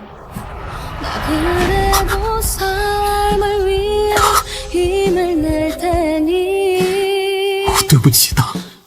赵阿姨，云溪的情况由我来跟你详细聊吧，让老姑冷静些，我们去找个咖啡厅坐一下。好。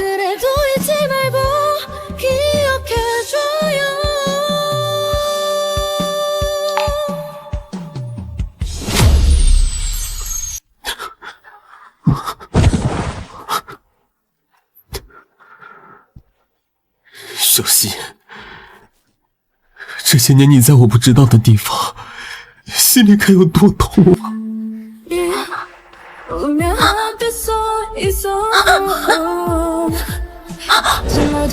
谢谢。眼睛不好，还出来乱闯，知不知道这样会妨碍交通，给人添乱？对不起，对不起，我不是故意的。六年间，你当年的骄傲哪去了？成了这副模样，让我连怨恨都显得多余。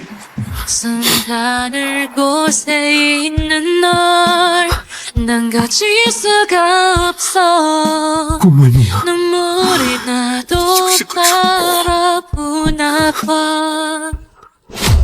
顾莫宁，你明明亲眼看到了6年前那么骄傲张扬的苏云熙，变成了这么怯懦隐忍的样子，你竟然没有察觉到任何不对劲，竟然还沉浸在那些可笑的怨恨中。顾莫宁，你就是个蠢货，就是个彻头彻尾的蠢货。他一个盲人就寄人篱下，谁知道他这些年有没有什么乱七八糟的经历？我带他去体检，是防止他有什么病。我怎么能在别人面前说出这种诋毁他的话？苏云熙，虽然我会娶你，但我不养闲人。你要认清自己的身份，尽好做妻子的义务。真是个混账！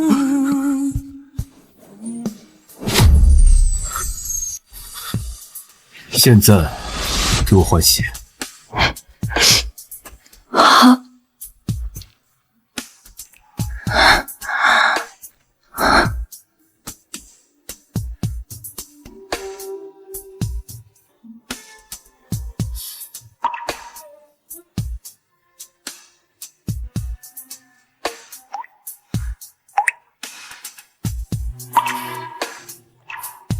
顾莫宁，云溪承受了那么多委屈，却还要在你面前遭受这种羞辱，因为你的恶意，他连自己面对的是谁都不知道。当时他该有多害怕呀！你在干什么？没什么。哭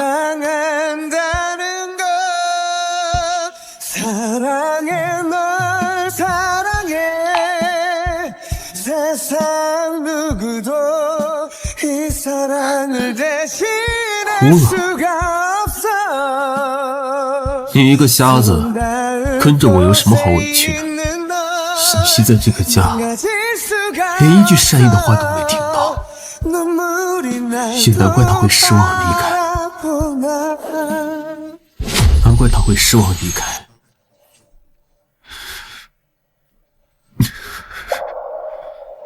如果诺兰先生愿意放我自由，我感激不尽。放你自由？你是想流落街头吗？你以为你二叔还会接纳你啊？那就不劳你费心了。别整天一副要死不活的样子。我花5000万娶你回来，不是为了看你这张哭丧脸的。苏云熙，你眼睛不好，脑子也不好吗？家里是装不下你吗？为什么非得跑出来添乱？诺兰，对不起，我没有想到自己现在连送衣服这种小事都做不好。你是来帮我送衣服的？小溪，这段时间你一定很委屈吧？明明什么都没有做错，却还要承受我的恶语相向和故意为难。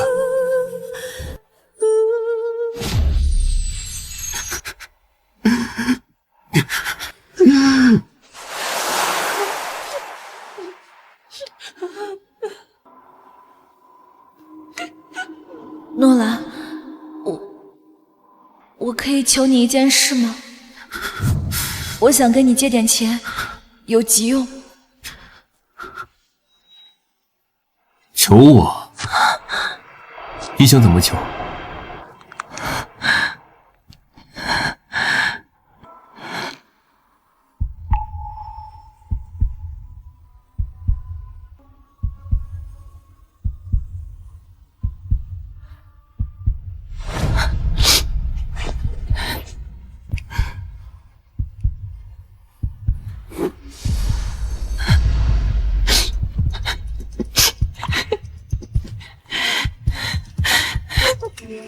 我说过，我娶你不是为了整天看你哭丧着脸的。这样可以吗？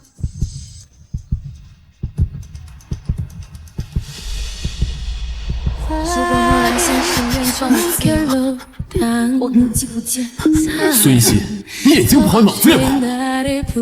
小希，明明什么都没有做错，却还要承受我的恶语相向。老顾，我刚刚接到医院那边的电话，云溪的手术时间提前了，现在他已经做完手术了。走，去医院。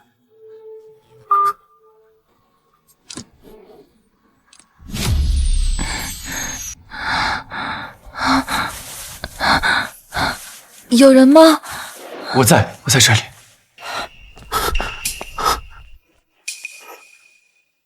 手术成功了吗？苏小姐，你就放心吧，手术很成功。你就放平心态，保持心情愉悦，过几天就可以拆纱布了。真的吗？那真是太好了，谢谢您，医生。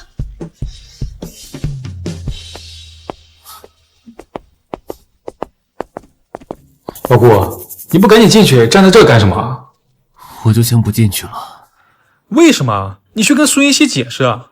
既然他心里一直有你，那你就赶紧告诉他，你根本就没有真正的伤害过他。他刚做完手术，不适合听这些消耗心力的事情。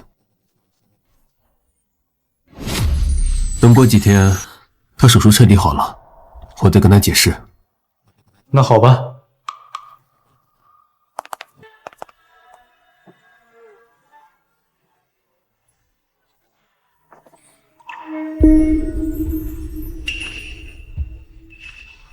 云溪，你怎么样？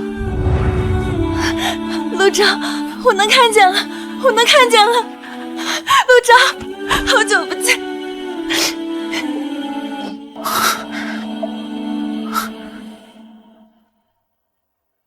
苏小姐，你的视力刚刚恢复，注意近期尽量不要流泪啊。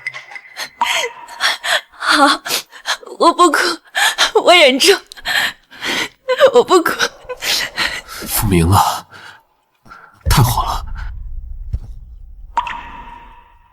小希，不知道下次见面的时候，你会对我说出那句“好久不见”吗？小希，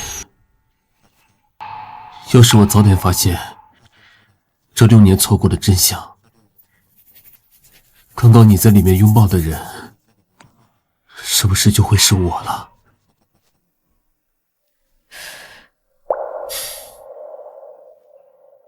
奇怪，为什么我刚才忽然觉得有个人应该会出现在这里呢？云溪，你在看什么？没什么。医生，我可以出去转转吗？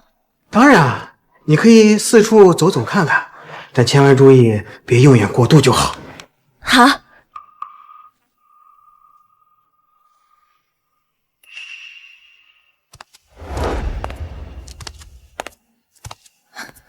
苏云溪，你在期待什么乱七八糟的事呢？你现在终于复明了，可以重新过好这一生了。小希，你之后有什么打算？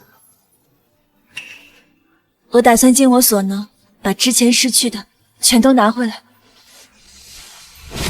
6年前那场意外来得太突然了，加上我年纪小，才让二叔他们插了空子，夺走了苏氏。以后我要继续我的学业，好好提升我的商业能力，慢慢积累经验，直到有一天能把苏氏重新夺回来为止。好，只要是你想做的事儿，我都可以帮你。不用了，这段时间你一直陪着我，我已经很感激你了。这么客气吗？我妈说的话到底还是让你介意了，是吗？其实我理解陆阿姨的。其实，在这么多年以来，陆阿姨已经是对我相对比较善意的人了，而且她还还清了多年前的欠款，这对我很重要的。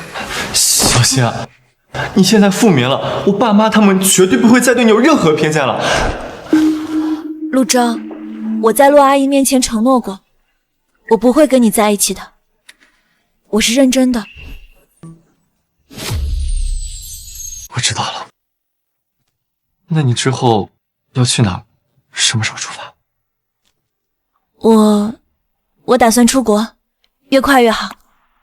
在我没有足够的能力能夺回苏氏之前，不适合再跟二叔他们正面碰撞。我打算明天就走，以免他们知道我复明的事情，再动什么歪心思。我明白了，那以后我们随时保持联系啊。保持联系。嗯。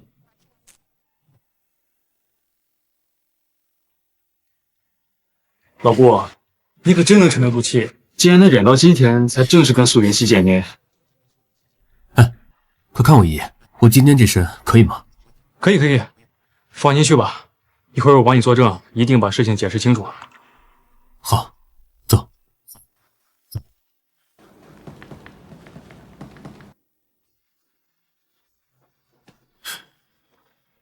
护士，住在这里的苏云熙去哪了？苏云熙今天出院，已经走了。今天出院？这么快？我去，怎么不通知我啊？您拨打的号码是空号，请查证后再拨。顾莫宁，你来这里做什么？苏云熙去哪儿了？他的手机号为什么注销了？我为什么要告诉你？他手机号注销了，跟你有什么关系啊？就凭我跟云熙已经约定联姻了。陆总和云熙的联姻是和苏连成达成的合作吧？你有问过云熙的意见吗？云熙的意见，我自然会去沟通。陆钊，他刚刚复明，情况还不稳定，你把他藏哪儿去了？你死心吧，我不会告诉你。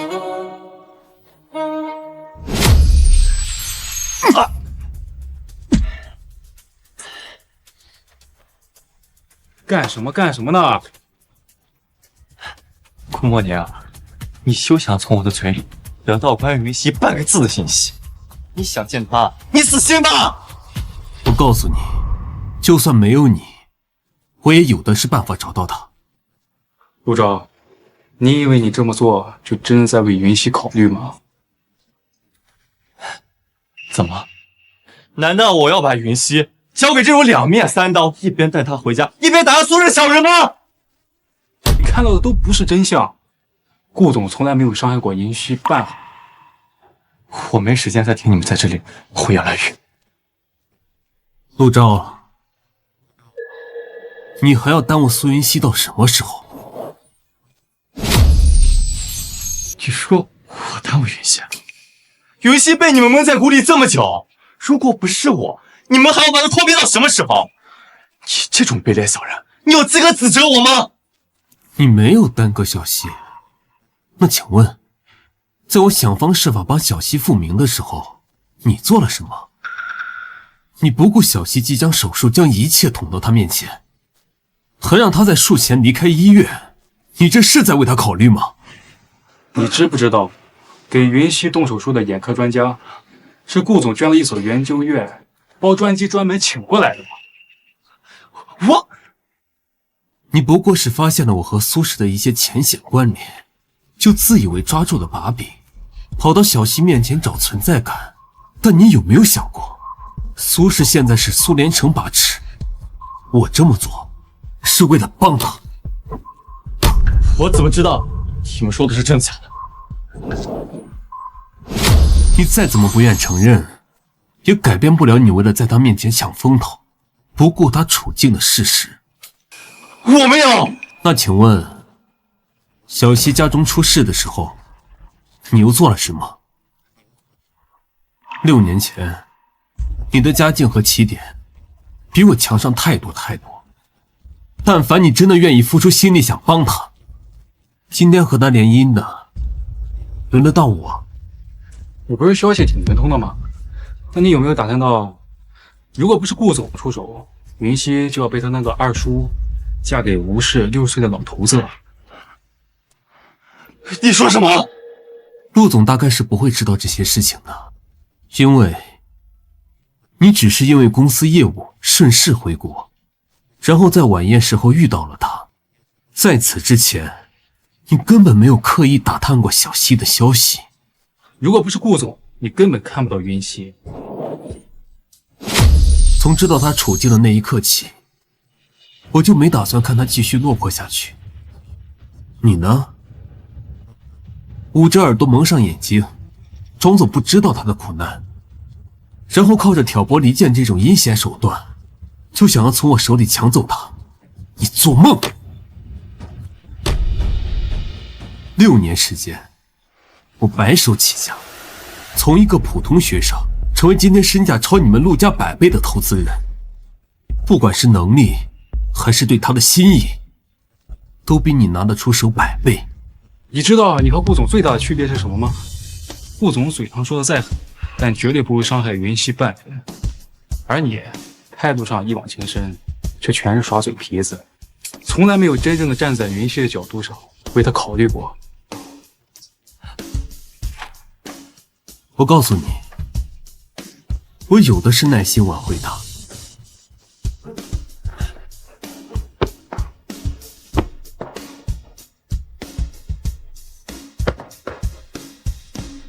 等一下！等一下！我承认我是个什么都没有付出，想靠着卑劣手段拿下小溪的小人。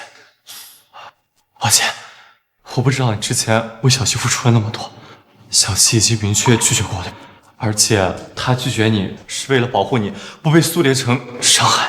不好意思，这件事我们自己早就查出来了。你确实比我更适合小溪。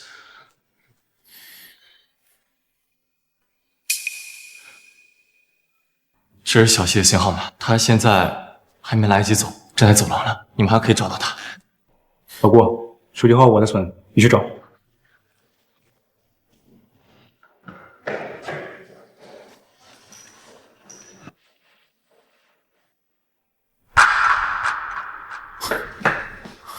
小溪，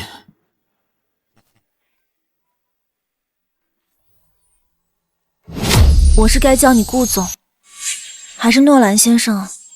对不起，是我太蠢。因为6年前可笑的自尊，迟迟没有发现你的苦衷和用心，说了那么多伤害的混账话。要不你打我，打到你出气为止。你都知道了？我找到了赵阿姨。很好，既然你都知道了，那你应该明白，我从来没有亏欠你什么。我知道，在这段感情上是我有亏欠。我也不觉得你亏欠我什么。过去你报复苏轼，可苏轼的管理权不在我手里，所以我没必要跟你计较。更何况后来弟弟的事情你也帮了我，我们扯平了。小溪，你能不能不要故作坚强啊？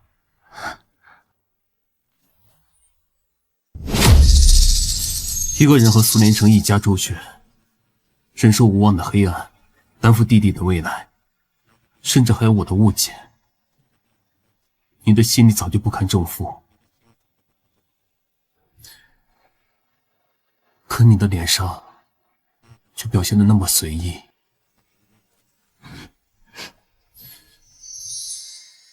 别哭，你的眼睛刚好，不能流泪。我之前忍住不见你，就是怕惹你难过。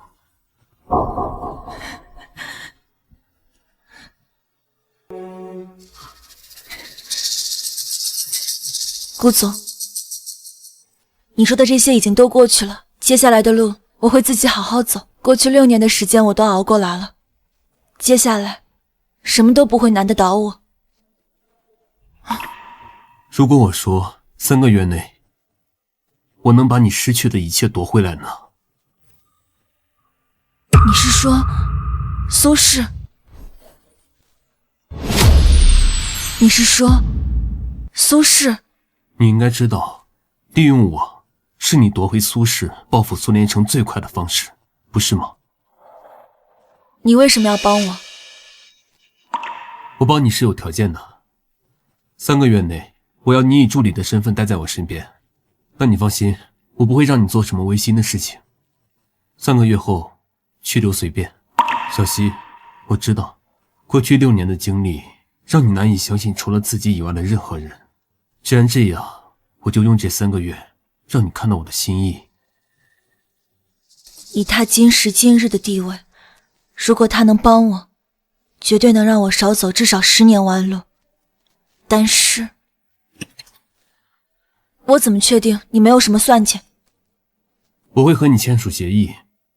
3个月后，如果我没有办法把一个苏氏完整的交给你，那么我将按照苏氏巅峰时期的市值，直线赔偿给你。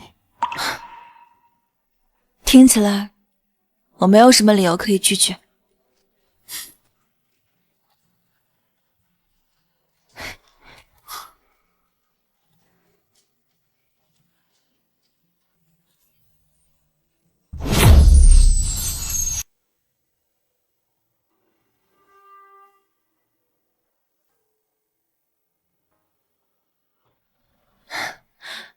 顾总，请多多指教。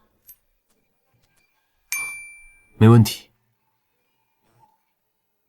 哦，对了，我这儿有一些苏氏的项目进场，我给你看看。好。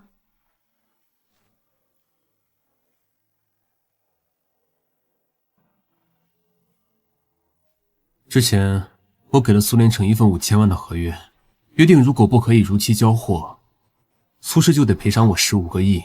今天就是交货日期了，显而易见，苏氏已经违约了。也就是说，苏氏现在欠你15个亿？你该不会是打算3个月之后给我一个空壳公司吧？别紧张，沉住气。你别忘了，我们签的协议里面可是约定了，3个月之后我会给你的，一定是个正常运转，市值不低于巅峰时期的苏氏。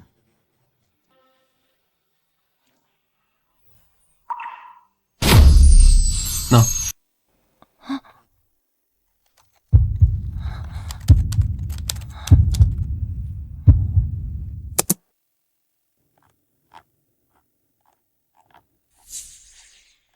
这是苏氏现在所有商业项目的合作进程。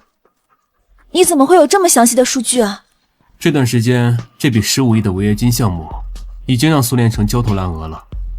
由于他联系不上我，所以他开始低价签单下项目，试图盘活资金链。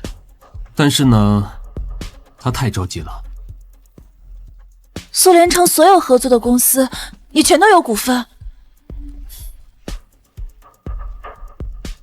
他很快就会发现，这些项目他全部没有办法在规定时间内完成。唉，这样一来，苏氏欠你的违约金很快就会从15个亿滚到50个亿，即便是巅峰时期的苏氏也负担不起。所以你现在只要打几个电话，苏氏就会彻底破产。你为什么要这样做？现在这种情况，苏氏最着急的，除了苏连成还有谁？这还用说，所有跟苏氏有关联的人，不管是股东还是职员，肯定避免不了要受牵连的。所以我们的机会来了。什么机会？你自己看。这是你暗中接触了苏氏所有的股东，他们现在都在抛售苏氏的股份。不错，但以苏氏现在的处境，根本没有人愿意接受。所以你很快就能以很低的价格把苏氏的股份给收购下来，这样1周之内你就会成为苏氏最大的股东。所以只要你愿意的话，半个月之内你就能把苏氏完整的还给我。但我要做的不止这些。这个叫赵天的股东，你还记得吗？当然记得，他是苏连成的心腹。他这个所谓的心腹，欠了9位数的赌债。眼看苏氏落魄，他为了钱，已经决定出卖苏连成了。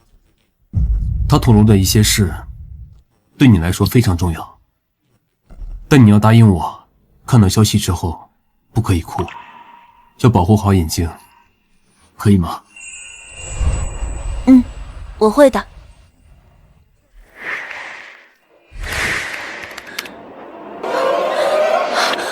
这是苏连城当初雇凶杀害我父母，还派人暗害我的证据。直到前段时间我才发现，你暗害的那天，就是跟我分手的当天。这些证据我已经让徐浩交给警方，过几天他们就会来处理。非常抱歉，过了这么多年，才替你讨回公道。不能哭，好不容易才复明，不能哭。别难过，一切都会好起来的。谢谢，谢谢你。诺兰呢？诺兰，出来！苏云城，苏云墨，苏连城，谁叫你们进来的？我告诉你们，保安马上就过来。徐浩，你先回去。行，我派人守着，有事喊我。苏云溪，你能看见了？没错，看到我复明，你们是不是很失望？苏云溪，复明什么用？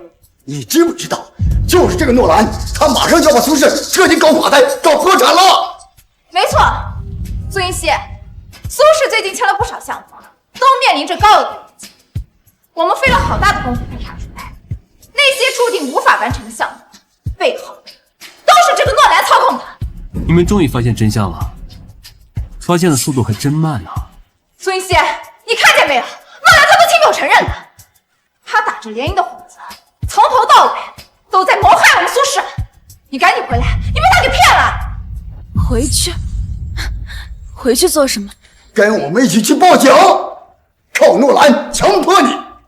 没错，诺兰，你跟我妹妹连证都没领，就把人强到你家，我们要是追究起来，你可是要坐牢的。诺兰，如果不想坐牢的话，那就坐下来，跟我们好好谈谈那些合作项目该怎么解决。云溪，他们说我强迫了你，不如你来说说，我强迫你了吧？诺兰先生，从来没有强迫我做过任何我不愿意做的事情。云溪，苏氏可是你父母打拼下来的，怎么你为了这个男人，难道不管你父母留下的产业了吗？没错，苏云溪，你才结婚多久，怎么就胳膊肘往外拐呢？你这么做对得起苏氏，对得起你的父母吗？苏家濒临破产，你们才想起来苏氏是我父母的产业。既然是苏家的产业，那我怎么处理都是我的事情，你们着什么急？哎，苏云溪，我可是你二叔，除了我，谁还能为苏氏考虑啊？二叔，